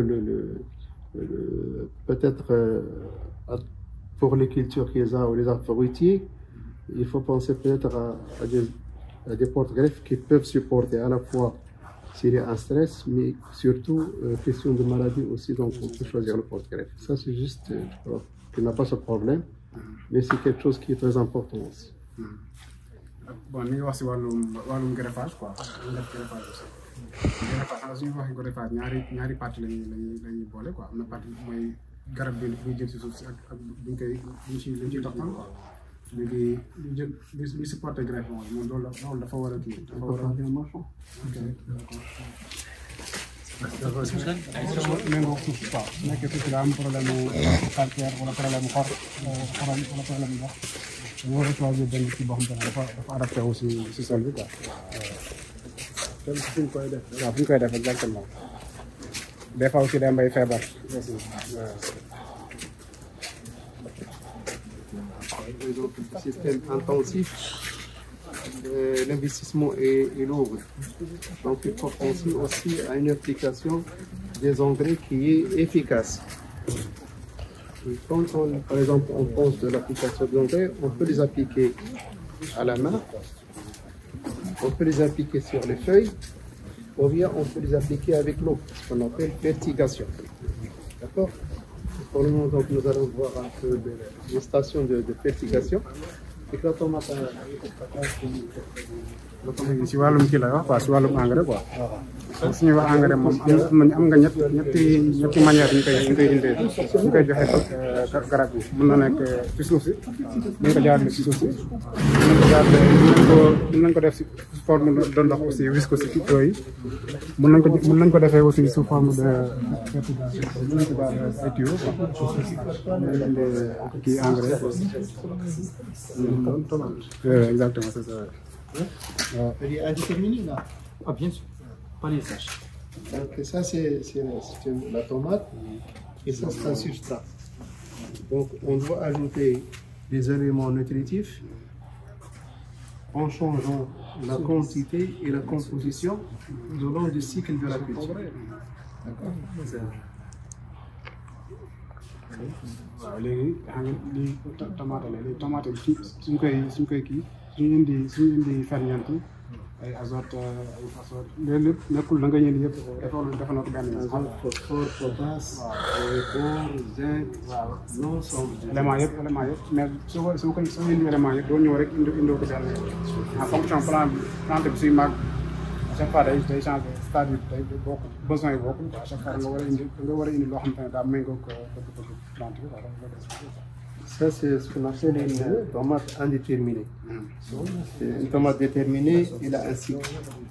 C'est-à-dire après, par exemple, un certain mois, un nombre de mois, il va mourir. Mais indéterminé, il peut toujours continuer, même 12 mois, 13 mois, 14 mois. Donc on peut même aller en... léegi tomate yi ñaari catégorie la am na tomate yoo xam ne seen màggaay dafa yem mun na dem mënul dépasser juróom-ñaari weer foofu la yem. de greffé am na tomate yoo xam ne seen màggaay moom amul ab mun na dem ba 13 mois day màgg di dem rek loolu la quoi léegi bii moom day màgg di dem. Et comme vous voyez, ça c'est une tomate greffée. Il y a le porte-greffe, d'accord, et le greffon. Donc le porte-greffe, normalement, c'est une tomate qui peut résister par exemple à la sécheresse, à certaines maladies. Et le greffon qu'on a mis en dessous, généralement, c'est une variété productive qui a certaines qualités, mais qui peut être, en l'absence de porte-greffe, facilement, par exemple, affectée par le feu, par exemple, bactériose, verticillium. Au Maroc, 100% des plants de tomates greffés. Avant 20 ans, il y avait 60%. Greffage, ça donne de la productivité. Pas seulement pour la tomate, on peut faire des greffages même pour le melon. Le melon, courgette. Il y a beaucoup de des pastèques, des petits maraîchages. On utilise le greffage. Ça marche. Là, c'est une plante, mais là, c'est la plante qu'on veut produire.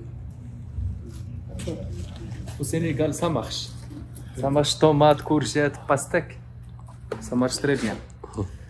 Mais l'essentiel dans tout ça, c'est d'avoir des variétés qui sont adaptées, des variétés qui ont certaines qualités et des variétés aussi en cas de transport qui peuvent supporter donc une longue période au niveau donc des marchés ou bien au cours des transports. Et ça, c'est la tomate cerise. Surtout pour la fermeture. La fermeture.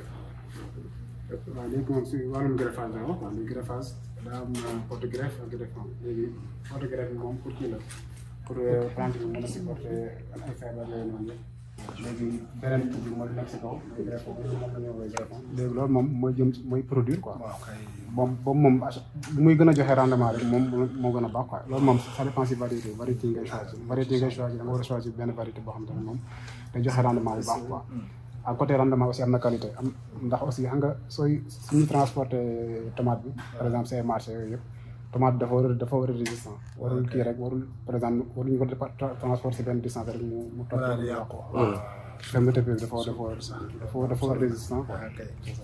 Pour ce genre de culture, vous voyez donc le volume il est petit, il ne va pas supporter une grande production. C'est pour cela qu'on ajoute les éléments chaque jour ou chaque 3 ou 4 jours.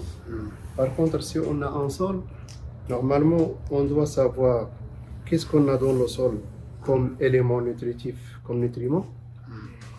Et si ce n'est pas suffisant, on doit ajouter donc les éléments.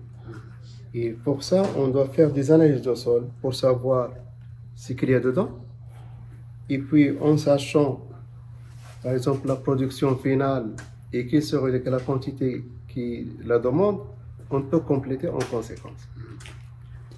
léegi su nekkee dañoo war a indi ay engrais li ñuy njëkk a xool mooy li nekk ci suuf si d'abord ndax suuf si aussi day contribuer suuf si day joxe ay ferñeent dañoo war a njëkk a def analyse xool suuf si ñaata lay joxe léegi en fonction li nga bëgg comme rendement ngay compléter suuf si lu muy jógee quoi nga mottali ko quoi loolu lay expliqué quoi.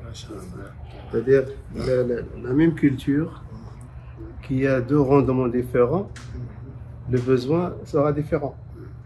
D'accord? Et c'est pour cela que donc on doit toujours, on fertilise la plante et pas le sol. C'est-à-dire les éléments qu'on apporte, on les apporte pour la culture, pour le rendement qu'on vise, et indépendamment donc du sol bien sûr. maanaam ferñeent yi indi pour kii bi la quoi pour garab bi la quoi pour mu mën a atteindre rendement yi nga soxla. Par exemple, le système intensif, l'investissement est lourd. Donc il faut penser aussi à une application des engrais qui est efficace. Quand par exemple on pense de l'application d'engrais, on peut les appliquer à la main, on peut les appliquer sur les feuilles, ou bien on peut les appliquer avec l'eau, ce qu'on appelle fertigation. D'accord? Pour le moment, donc, nous allons voir un peu les stations de fertigation. Et que la tomate si wàllum kii lay wax quoi si wàllum engrais quoi su ñuy wax engrais moom am nga ñetti manière ñu koy indee ñu koy joxe garab yi mën na nekk ci suuf si mën ko jaarale ci suuf si mën nañ ko def si forme de ndox aussi wis ko si kii yi mën nañ ko defee aussi sous forme de fertilisation mën nañ ko jaarale ay tuyaux quoi kii engrais exactement c'est ça. Il est indéterminé là. Ah bien sûr, pas les sages. Donc ça c'est la tomate et ça c'est un substrat. Donc on doit ajouter des éléments nutritifs en changeant la quantité et la composition tout au long du cycle de la culture. D'accord? waaw léegi xam nga lii tomate la léegi tomate bi suñ koy kii suñu indi ferñeent yi ay azote ay phosphore loolu lépp nekkul da nga indi yëpp dafa na ko benn phosphore, potasse, bore, zinc, l'ensemble élément yëpp mais soo indi élément yëpp doo ñëw rek indoo ko benn en fonction plante bi suy màgg à chaque fois day changé c'est-à-dire day bokk besoin yi bokkul à chaque fois nga war a indi loo xam te ne daa méngoo ko plante bi ça c'est ce qu'on appelle une tomate indéterminée. Une tomate déterminée, il a un cycle. C'est-à-dire après, par exemple, un certain mois, un nombre de mois, il va mourir. Mais indéterminé, il peut toujours continuer, même 12 mois, 13 mois, 14 mois. Donc on peut même aller waaw léegi tomate yi ñaari catégorie la am na tomate yoo xam ne seen màggaay dafa yem mun na dem mënul dépasser juróom-ñaari weer foofu la yem. de greffer am na tomate yoo xam ne seen màggaay amul ab mun na dem ba 13 mois day màgg di dem rek loolu la quoi léegi bii moom day màgg di dem. Et comme vous voyez, ça c'est une tomate greffée. Il y a le porte-greffe, d'accord, et le greffon. Donc le porte-greffe, normalement, c'est une tomate qui peut résister par exemple à la sécheresse, à certaines maladies. Et le greffon qu'on a mis en dessous, généralement c'est une variété productive qui a certaines qualités, mais qui peut être en absence de porte-greffe facilement, par exemple, affecté par le feu, par exemple, bactériose, verticillium. Au Maroc, 100% des plants de tomates greffés. Avant 20 ans, il y avait 60%. Greffage, ça donne de la productivité. Pas seulement pour la tomate, on peut faire des greffages même pour le melon. Le melon, courgette. Il y a beaucoup de des pastèques, des petits maraîchages où on utilise le greffage. Ça marche. Là, c'est une plante, mais là, c'est la plante qu'on veut produire. Au Sénégal, ça marche. Ça marche tomate, courgette, pastèque. Ça marche très bien. Mais l'essentiel dans tout ça, c'est d'avoir des variétés qui sont adaptées, des variétés qui ont certaines qualités, et des variétés aussi en cas de transport qui peuvent supporter donc une longue période au niveau donc des marchés ou bien au cours des transports. Et ça, c'est la tomate cerise. C'est tout pour la fermeture. La fermeture. waaw léegi moom si wàllum greffage la wax quoi greffage daa am porte-greffe ak greffon léegi porte-greffe moom pour kii la pour plante bi mën a supporter ay feebar yooyu noonu yëpp léegi beneen bi mooy nekk si kaw mooy greffon moom la ñuy woowee greffon léegi loolu moom mooy produire quoi moom bu muy gën a joxe rendement rek moom moo gën a baax quoi loolu moom ça dépend si variété ngay choisir da nga war a choisir benn variété boo xam ne moom day joxe rendement bu baax quoi. À côté rendement aussi am na qualité ndax aussi xam nga sooy suñuy transporter tomate bi par exemple say marché yooyu yëpp tomate dafa war a résistant warul kii rek warul par exemple waruñu ko transporter si benn distance rek mu toog yàqu fermeté bi dafa war résistant quoi. Pour ce genre de culture, vous voyez donc le volume il est petit, il ne va pas supporter une grande production. C'est pour cela qu'on ajoute les éléments chaque jour ou chaque 3 ou 4 jours. Par contre, si on a un sol, normalement, on doit savoir qu'est-ce qu'on a dans le sol comme élément nutritif, comme nutriment. Et si ce n'est pas suffisant, on doit ajouter donc les éléments. Et pour ça, on doit faire des analyses de sol pour savoir ce qu'il y a dedans. Et puis, en sachant, par exemple, la production finale et quelle serait la quantité qui la demande, on peut compléter en conséquence. léegi su nekkee dañoo war a indi ay engrais dañuy li ñuy njëkk a xool mooy li nekk ci suuf si d'abord ndax suuf si aussi day contribuer suuf si day joxe ay ferñeent dañoo war a njëkk a def analyse xool suuf si ñaata lay joxe léegi en fonction li nga bëgg comme rendement ngay compléter suuf si lu muy jógee quoi nga mottali ko quoi loolu lay expliqué quoi. C'est-à-dire la même culture qui a deux rendements différents, le besoin sera différent. D'accord? Et c'est pour cela que donc on doit toujours, on fertilise la plante et pas le sol. C'est-à-dire les éléments qu'on apporte, on les apporte pour la culture, pour le rendement qu'on vise, et indépendamment donc du sol bien sûr. maanaam ferñeent yi indi pour kii bi la quoi pour garab bi la quoi pour mu mën a atteindre rendement yi nga soxla. De l'eau, là au moment où on peut irriguer, donc on aura assez d'eau. Mais le plus souvent aussi, les bassins permettent, donc s'il y a des sédiments dans l'eau, ces sédiments vont se déposer il ne faut pas passer par exemple au système d'irrigation, surtout quand on a bassin. Ils disent qu'il a également des bassins. Effectivement. 30 sur 30.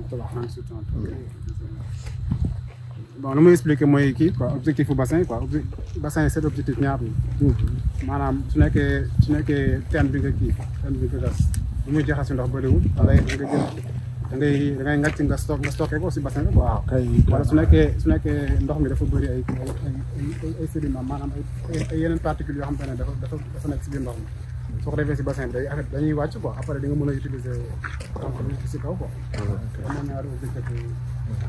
Et parfois, si on a des sédiments au niveau du puits, on peut avoir deux bassins. Un pré-bassin, là où il y a le dépôt, et le bassin qui va utiliser pour l'irrigation. Donc il y a le dépôt ici, et là on va donc se déverser dans notre bassin. Pourquoi l'opération? Par exemple, l'eau chargée, supposons qu'on mette le sable. D'accord.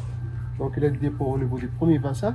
Donc ils sont tassés. Et l'eau va se déborder une fois maintenant qu'elle passe au deuxième bassin. Plus filtré. Enfin, les dépôts, ils passent au deuxième. Les filtres là, oui. D'accord. Donc loolu expliqué mooy su nekkee ndox mi dafa bëri kii dafa bëri charge sédiments yi dañoo bëri ñu ko utiliser ñaari bassin quoi bassin bu njëkk bi mooy kii dañuy déposé après deuxième bassin mooy récupéré ndox bu sell bi ndox mu amul tout à l'heure, j'ai dit qu'on peut appliquer les engrais, les éléments nutritifs, directement au sol ou avec l'eau, ce qu'on appelle fertilisation plus irrigation, ou bien par application foliaire. D'accord? Donc, les applications, l'essentiel même, les quantités qu'on doit appliquer doivent dépendre de la nature de l'élément. Les éléments qui sont mobiles, on doit appliquer peu et plus fréquemment. Les éléments qui sont immobiles, peut-être qu'on peut appliquer tout au début.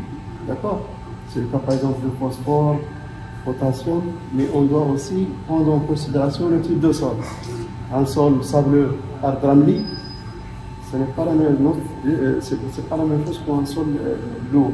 Donc même pour le potassium, c'est-à-dire qu'il faut voir donc la gestion d'irrigation ou de la fertilisation dépendra du type de sol aussi et de l'élément en question. Station fertilisation la quoi fertilisation maanaam dañuy boole fertilisation dañuy boole engrais ak ndox yëpp jaxase rek parce que ñu ko ci tool léegi suñuy def fertilisation ça dépend am na élément yoo xamante ne dañuy mën maanaam ci solo kii dañuy bouger facilement léegi éléments yi mobile yooyu moom soo leen apporté ñëw benn yoon léegi su nekkee éléments yoo xamante ne ñoom immobile éléments yoo xamante ne moom comme phosphore wala potassium yoo xamante ne moom maanaam ñu ko gis si bëriwul te moom mën ngeen appliqué benn yoon léegi lu ma expliqué aussi beneen manière bi nga xam ne engrais mën nga def mën nga leen si xob yi quoi maanaam loolu la ñuy pulvérisation. Donc, c'est l'essentiel, c'est d'avoir un parallèle la demande offre. Donc il faut essayer de se rapprocher l'offre à la demande et limiter les pertes. Donc par les civages ou par volatilisation. Mais dans tous les cas, donc, nous ne l'utilisons pas. Donc ici nous avons un système de purification. Donc, عربية ولا فرنسية؟ C'est une station d'irrigation et de pompage.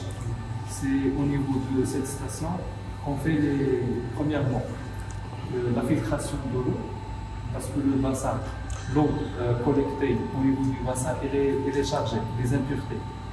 Donc on essaye de décompter l'eau, comme il a cité le professeur Sekhalim Djel. Après, on passe par la pré-filtration, ce stade. Ici, là, nous ce sont des filtres à sable qui contiennent du sable, donc il fait la filtration, surtout pour les types algues, les impuretés types algues. Après, on passe par cette qu'on appelle batterie, c'est on fait la filtration, une filtration fine. Ce sont des filtres à disque. Comme vous voyez ici, il y a 130 microns, c'est-à-dire les impuretés qui ont une taille supérieure à 130 microns, ils sont captés et chassés avec un système de contre-lavage, c'est-à-dire les impuretés, ils sont éjectés dehors de la station. Après, on a l'essentiel, on va parler, c'est que cette eau va à la parcelle. Au niveau de parcelle, donc nous avons des gouteurs. Avant professeur Mjed, pour éviter, avec l'obturation, il y a des gouteurs, c'est la fois qu'on fait. Exactement. Donc après la filtration, on a l'injection des engrais. On fait le mélange. Donc filtrer l'eau, injecter les engrais, et ça c'est un ordinateur, c'est un programmateur qui donne les consignes. Après l'eau est véhiculée dans ces conduits pour chaque parcelle. Donc chaque parcelle, on a une solution bien précise. Maintenant, ça c'est un tableau synoptique, il nous montre où on irrigue et on fertilise. De la parcelle 9 et la parcelle 1. Donc on est dans cette parcelle de quinoa, et l'autre parcelle c'est la parcelle des plantes aromatiques et médicinales. Selon un programme avec bien sûr collecte des données liées à la station météo, les parcelles qui sont munies par des capteurs, des senseurs pour voir un petit peu la consommation en eau et la température au niveau des racines. Donc c'est ça l'objectif de la station de fertilisation. On gère l'alimentation des plantes. L'eau qu'on utilise, il y a des suspensions, ça s'appelle des algues. Donc il y a aussi des fertilisants qui vont être ajoutés. On doit s'assurer que le mélange soit solide et qu'on ne contient pas de résidus qui vont boucher donc les gouteurs, parce que c'est goutte à goutte. Donc ça c'est l'essentiel. D'abord ça, ce constat d'abord. léegi fii état bi lan la état bu njëkk mooy dañuy def filtration ndox mi su ñëwee ndox mi nekkul ndox moo xamante ne war nañ ko joxe directement si dañ ko war a segg ba pare suñ ko seggee ba pare après si la ñu soog a def si la ñu soog a dugal engrais léegi suñ dugalee engrais après si la ñuy soog a séddale kii léegi engrais aussi nekkul engrais yëpp dañu mën a mélanger am na engrais yoo xam ne soo ko mélangé day kii day du seey complètement day des si kii bi après su demee day fatt bouteille léegi maanaam ndox mi ngay yóbbu du jàll day fatt bouteille. Deuxième chose, quand tu utilises des engrais, ils doivent être des engrais solubles. D'accord? Pour qu'il n'y ait pas de résidus. Il faut que ce soit des engrais solubles d'abord. Autre chose, parfois on a plusieurs bacs. Comme ça, on peut contrôler donc la quantité qu'on va mettre dans l'eau à partir des différents bacs. Ça ne vient pas. Mais l'autre problème aussi, parfois, il y a le problème de compatibilité des engrais. Par exemple, si on utilise par exemple un engrais phosphaté avec un engrais à base de calcium, il y a une précipitation. D'accord? Donc avant d'arriver, on va parler de la question. D'accord? Donc engrais bi si njëkk balaa nga ko dugal fii dafa war a solide maanaam soo ko defee fii daa war a lépp war a seey amul résidu bu war a def si ndox mi. Deuxièmement, engrais yi soo leen di mélanger dañoo war a àndandoo par exemple engrais yoo xamante ne ñoom phosphate mënuñu ko mélanger engrais yoo xam calcium ndax lan soo leen kii dañuy précipité wu quoi suñu précipité wu après dañu koy kii mooy causer bouchage quoi. Donc, ce qu'on doit savoir, c'est la solubilité que, par exemple, un engrais potassique peut avoir différentes solubilités. Par exemple, le sulfate de potasse, il n'est pas aussi sûr, par exemple, que le nitrate de potasse. Même si, par exemple, un engrais potassique maintenant à base de nitrate, c'est différent de la solubilité de la base de sulfate. La première chose, d'accord? L'autre chose, c'est que si on fait, par exemple, une quantité d'engrais en été, là où il y a une température élevée et c'est soluble, alors on peut avoir un problème durant l'hiver parce que la solubilité augmente avec la température. Donc on doit toujours vérifier cette solubilité. waaw léegi wàllu kii lay wax wàllum solubilité maanaam quantité engrais yi nga mën a seeyal si ndox mi quoi. léegi soo jëlee benn élément par exemple potassium mën nga ko indee par exemple engrais yu bëree bëri mais engrais bokkul seen li nga mën a seeyal si ndox mi bokkul. parce que solubilité ça dépend de température température bi muy gën a yokk muy mel ni nga jël xorom def ko sa ndox soo tàngalee gaz bi li ngay gën a yokk température bi muy gën a sedd mais lu muy gën a sedd ndox mi lu muy gën a sedd ngay gis xorom si suuf léegi solubilité da nga war a surveiller température bi ndax li ngay indi yëpp ndax dina seey wala du seey.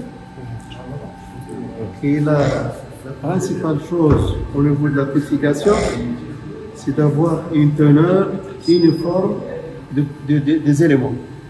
C'est pour cela qu'on doit utiliser une pompe d'injection, c'est-à-dire une pompe qui va injecter un débit régulier. Alors qu'il y a des gens, par exemple, qui mettent juste un baril et un bac, tout ça, et ils mettent de l'eau et l'autre sort de l'autre côté, donc la répartition de l'entrée n'est pas uniforme. Il y a des gens qui vont faire, par exemple, un venturi, mais avec la pompe d'injection, on s'assure que l'eau qui va arriver c'est-à-dire à la même teneur en élément de truc. C'est-à-dire les arbres, les plantes vont recevoir la même dose. beneen wàll bi maanaam suñu yóbbu engrais ci kii bi ci tool bi dañoo war a assuré wu que garab yëpp ñooy tolloo la ñuy jot. maanaam léegi am na ñoo xamante ne suñu apporté engrais la ñuy def dañuy jël bëri ko def ci engrais ménagé ko noonu sotti ko si kii bi noonu loolu soo ko defee am na kii yoo xamante ne am na garab yoo xamante ne ñuy jot duñ bokk léegi solution bi mooy dañuy utiliser pompe doseuse muy pompe boo xamante ne pompe doseuse léegi pompe d'injection bi la lay assuré maanaam à chaque fois ñu indi benn ndax nga dañuy togg si engrais ba pare engrais bi dañ koy mélanger ak ndox pour kii quoi léegi à chaque fois day am benn quantité boo xamante ne dañ koy mélanger ak ndox à chaque fois léegi de telle manière que kii yëpp garab yëpp ñoo bokk li ñu war a am daal. La dernière chose, c'est que tous les engrais, ce sont des sels. D'accord? C'est pour cela qu'on doit aussi vérifier la salinité de l'eau avec les engrais qui va aller à la parcelle.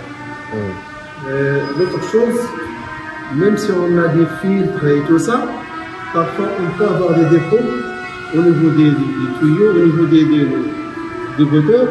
C'est pour cela parfois on est obligé d'acidifier pour qu'on puisse se réviser et éviter les dépôts et avoir donc ne pas avoir une obturation des goutteurs. Et même le pH d'absorption. Le pH, bien sûr. Le pH, c'est l'acidité et la conductivité. C'est vrai. On avance. D'accord. Je connais que Moringa, c'est jamais. Le pH est laissé. Moringa ou l'hydroponie peut-être. Ah, par là.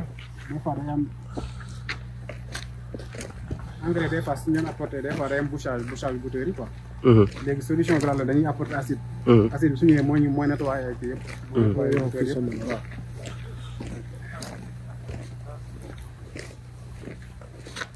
À partir donc des tensiomètres, on va partir certains outils avec AgriEdge. C'est-à-dire qu'on peut suivre aussi l'humidité dans le sol et même c'est-à-dire rendre l'irrigation automatique selon donc les types de sol. On peut donc même automatiser l'irrigation. Ouais. Même si que l'eau est abondante au Sénégal, mais ça ne veut pas dire qu'on peut irriguer de la même manière, etc. C'est bien d'installer des capteurs, suivre, pour minimiser au maximum la pollution. Oui, c'est ça. Le gaspillage d'engrais, la pollution des nappes, etc. Le phénomène de la salinisation secondaire, etc. D'accord, ouais. Tu peux expliquer ça au cher. maanaam pour kii lay wax pour Sénégal donte ndox mi bari na fa. waa léegi ñoom fii dañoo installé système boo xamante ne maanaam pour engrais beeg wala comme li mu doon expliqué fii ci biir it maanaam système bi dana tax plante yi maanaam ndox mu ci plante bu ci nekk am li mu war a am parce que nekkul plante ndox. incha allah man après naa jël seen numéro. nekkul plante bu ci nekk rek daanaka ndox mi bari na rek nga ne ndox mi sotti ndox mi am na lu mu ci kiiwee it maanaam du am njëriñ. aussi que cela passe par des nouvelles technologies de précision qui sont destinées pour gérer un petit peu le niveau d'humidité des sols ici sur place. C'est vraiment comme l'iPhone des fermes. Oui, c'est ça. Chez vous, si vous avez par exemple des terrains et vous voulez les exploiter, c'est bien de consacrer une petite superficie pour tester, expérimenter, voir quelles sont les meilleures variétés, les meilleures cultures, les meilleures. Après généraliser par la suite. nee na it am na technologie yu bees mooy kii doon wax maanaam pour mën a gérer maanaam tooyaayu ndox meeg humidité beeg xeet yooyu. waaw nee na it xëy na pour balaa ngeen a tàmbale. bay waaw tàmbale ci lu yem xool ba xam maanaam ndax loolu dana jur dara wala déet waaye doo ko yaatal waa kay waaw. waaw loolu sama xalaat la bokk. dëgg la waaw sooy bayoo da ngay def ndànk-ndànk. waaw wala soo ñëwee soo amee benn superficie doo ñëw rek bayandoo def loolu lépp nga jël ngay réserver benn superficie boo xam ne Il dit en fait qu'il a déjà cette idée et qu'il le pratique en fait.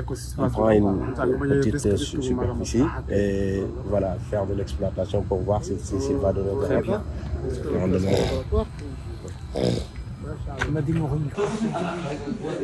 Donc, on l'appelle donc le laboratoire de saleté d'Ertilab. On reçoit l'échantillon, d'accord, en identifiant de l'agriculteur ou de quelqu'un d'autre. Par la suite, on lui donne un numéro, d'accord. Bien sûr, on doit le sécher, le broyer, et on nous donne un numéro. Donc l'échantillon va passer pour les analyses avec ce numéro. Et la personne qui va faire les analyses ne va rien savoir sur l'échantillon. D'accord. waaw léegi fii laboratoire la quoi fii la ñuy defee analyse suuf si ak lépp quoi léegi fii mooy partie bu njëkk si laboratoire quoi léegi fii échantillon yi suñu ñëwee fii la ñuy ñëw léegi échantillon bu nekk daa am lu ñu koy ràññee daa am benn numéro bu ñu koy ràññee mi ngi mel ni carte d'identité quoi moom lañ numéro boobu mu ngi koy ràññee quoi léegi kuy def analyse moom du xam dara bi nekk ci suuf si moom daal code bi daal lay xam code bi après code bi mooy jàll moom lañu identifier échantillon quoi. Donc, selon l'analyse, il y a plusieurs méthodes. Et chaque méthode, bien sûr, elle va utiliser différents produits. Donc, ce n'est pas la peine de ce détail. Donc, selon les analyses, il va donc être analysé dans le laboratoire. Et par la suite, une fois on a les résultats, pour les cas des agriculteurs, on doit faire des recommandations en termes de fertilisants. D'accord? Et ça, c'est très important parce que le sol, il a toujours un certain nombre d'éléments, mais on ne sait pas si ces éléments sont suffisants en quantité pour la production. C'est pour cela qu'on fait des analyses, pour savoir qu'est-ce qu'il faut apporter, combien faut-il apporter, et quand faut-il apporter, et où apporter, les 4 R. Ah, j'ai bien compris. D'accord. Exactement. Maanaam suuf si nekk lañ koy analyser pour analyser loolu rek. dañ koy analyser pour xool ñaata la ñuy complété pour am benn rendement quoi en fonction culture bi ngay à part quantité bi aussi am na à part quantité bi am na moment bi ban heure nga koy apporter ak forme bi aussi ak kii bi aussi fan nga koy apporter ci tool bi aussi quoi. suuf si ci différentes régions yi lañ leen kii wala agriculteur mooy ñëw. waaw agriculteurs yi ñoom.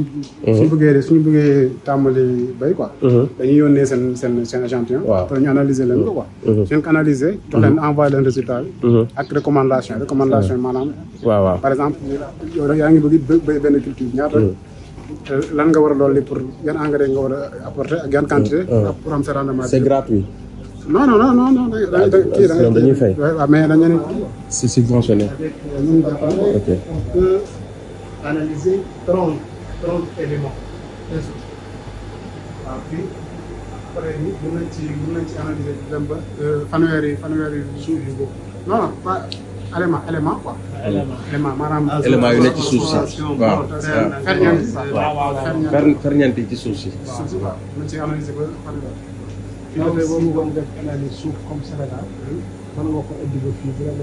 loolu de laa bëggoon laaj sax est-ce que c'est possible par exemple s'il veut faire des analyses de ces terres de les amener ici? Il n'y a aucun problème. Le seul problème c'est qu'on doit voir avec l'Office national de sécurité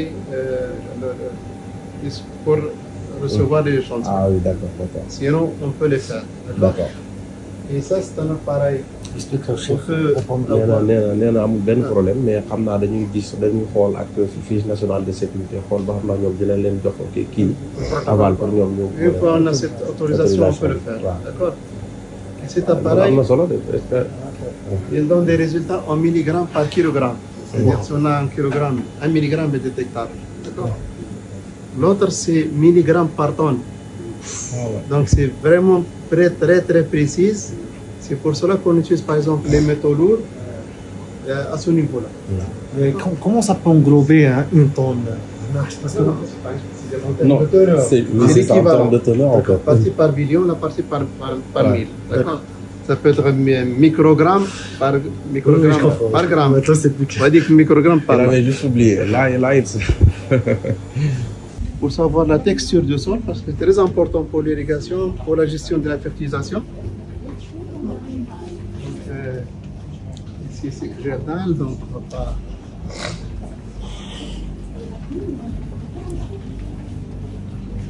Ça aussi, c'est un autre appareil ici qu'on va voir ici.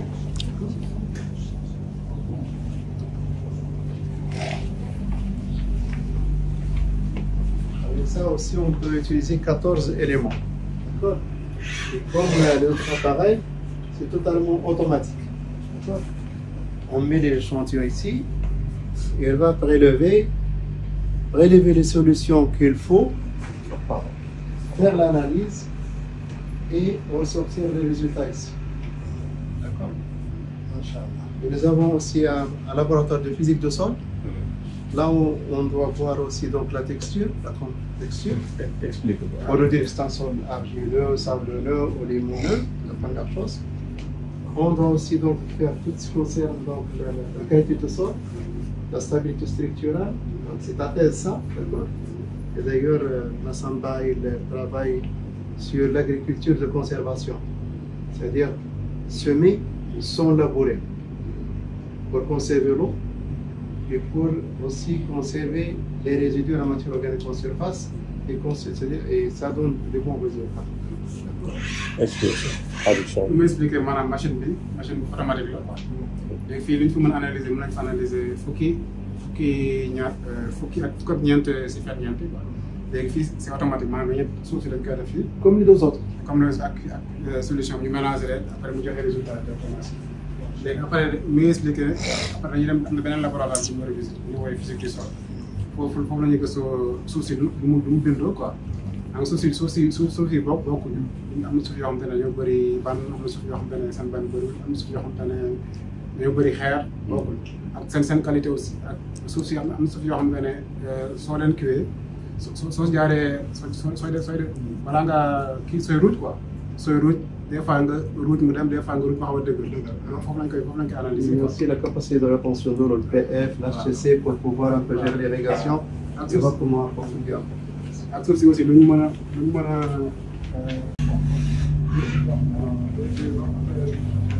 comme suuf Sénégal xam nga dafa bëri saabu ndox lu muy retenir ndox mais suuf si bëri ban yi moom dañuy retenir lu bëri quoi loolu la quoi. mooy seen argileux yi quoi. waaw seen argileux moom dañuy retenir si ndox moom ba.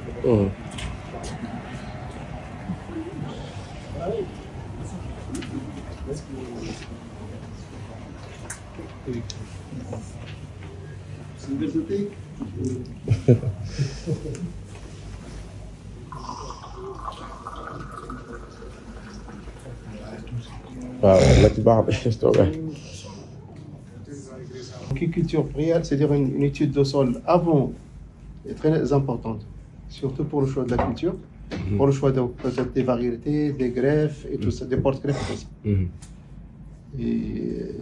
Et bien sûr, ça donne quand même donc aussi une vision sur la fertilité du sol et combien faut-il apporter par la suite selon donc les cultures qui sont envisagées, selon le rendement qu'on envisage. D'accord, donc maintenant je comprends pourquoi le Maroc, en termes de production, peut-être ils peuvent, s'ils pratiquent peut-être l'agriculture d'un certain légume ou bien, avant ils font d'abord l'étude. Comme ça, peut-être, on peut dire à 80% ou bien 90%, ils savent qu'il y aura le rendement. Le rendement. Et l'étude, surtout quand on veut pratiquer des arbres fruitiers. plus. D'accord. Par exemple, pour les citrus, les orangers, ils ne s'adaptent pas à tous les sols. Ouais, c'est ça. Donc, il y a le problème d'engorgement, c'est un grand problème. Dans ce cas même, il faut envisager donc la façon de planter, il va être différent. Par exemple, quand on a par exemple un problème d'eau ou un problème d'engorgement, on doit donc faire des ados, d'accord, et planter sur les ados. D'accord, normalement on fait un grand ado comme ça, on plantait comme ça. Toujours donc s'il y a une inondation, des choses comme ça, donc ne va pas affecter la plante. L'autre chose, c'est qu'on doit choisir aussi donc le porte-greffe, c'est très important. Par exemple, au Maroc, on a eu donc surtout le bigaradier comme porte-greffe, mais il y a certaines maladies, par exemple, qui peuvent attaquer donc la plante, l'arbre. C'est pour cela qu'on a eu, par exemple, Carizo, Volcameriana, il y a d'autres porte-greffes, et chacun peut s'adapter à des conditions spécifiques. Soit la salinité, par exemple, il y a des porte-greffes qui tolèrent la salinité, d'autres qui tolèrent, par exemple, la chlorose, là où il y a beaucoup de calcium. Quand on a beaucoup de calcium, aussi, il y a une question de fer, le problème de fer se pose. C'est pour cela, même quand on pense, par exemple, à l'application d'un produit, le fer, par exemple, si j'ai un sol calcaire, je ne peux pas faire, par exemple, le sulfate de fer. Je dois penser à une autre source de fer, surtout les chélatés. Et ça, c'est pour l'ensemble des éléments. Et même, par exemple, au lieu d'application au sol, je dois penser à l'application foliaire. Et donc, on doit gérer donc, ces choses-là en fonction donc, des conditions que nous avons. Oui, c'est ça. Et tout cela, c'est basé en fait sur l'étude. L'étude du sol, Sur l'étude du sol. Donc, c'est quelque chose qui est très important. Pour le monde, par exemple, à Agadir, les agriculteurs, même parfois dans certains domaines, sont en avance par rapport à ce que c'est fait comme recherche au niveau national. Ah oui. Les gens, comme bien sûr. Par exemple, pour la tomate, on dépasse les 400. Pour le moment, on approche. On est arrivé à 400, mais c'est juste théoriquement parlant. Mais normalement, on est dans des 280, 300 facilement. Donc, mais il y a quelques-uns que je connais personnellement qui ont atteint 350, 360 pendant une seule. Ah ouais, c'est très important. Et ça, c'est vraiment une agriculture que je ne vais pas dire de précision, mais en semi-précision. Par exemple, en Hollande, ils ont atteint, je crois, les 1000 tonnes par hectare, mais c'est très différent avec des serres qui sont. La plante est comme un bébé chez eux. Ils prennent très soin de la plante avec toute la dernière technologie de la dernière crise. Bien sûr, donc la gestion de la culture, ce n'est pas seulement les engrais. Et la gestion de l'eau qui est très importante, parce que l'efficience de l'engrais va avec l'eau, l'efficience de l'eau. Si on met beaucoup d'eau, on peut gaspiller beaucoup d'engrais. Effectivement, c'est si on met peu d'eau, on peut avoir une efficience moindre des engrais. Donc les deux vont ensemble. Et bien sûr, il y a toujours tout ce qui concerne les mauvaises herbes et tout ça, donc il faut aussi gérer, ne pas avoir de mauvaises herbes. Parce qu'elles pompent de l'eau, les éléments nutritifs, et même elles peuvent être porteurs de vecteurs de maladies. Effectivement. Si Khalil, on y va, on va continuer la discussion.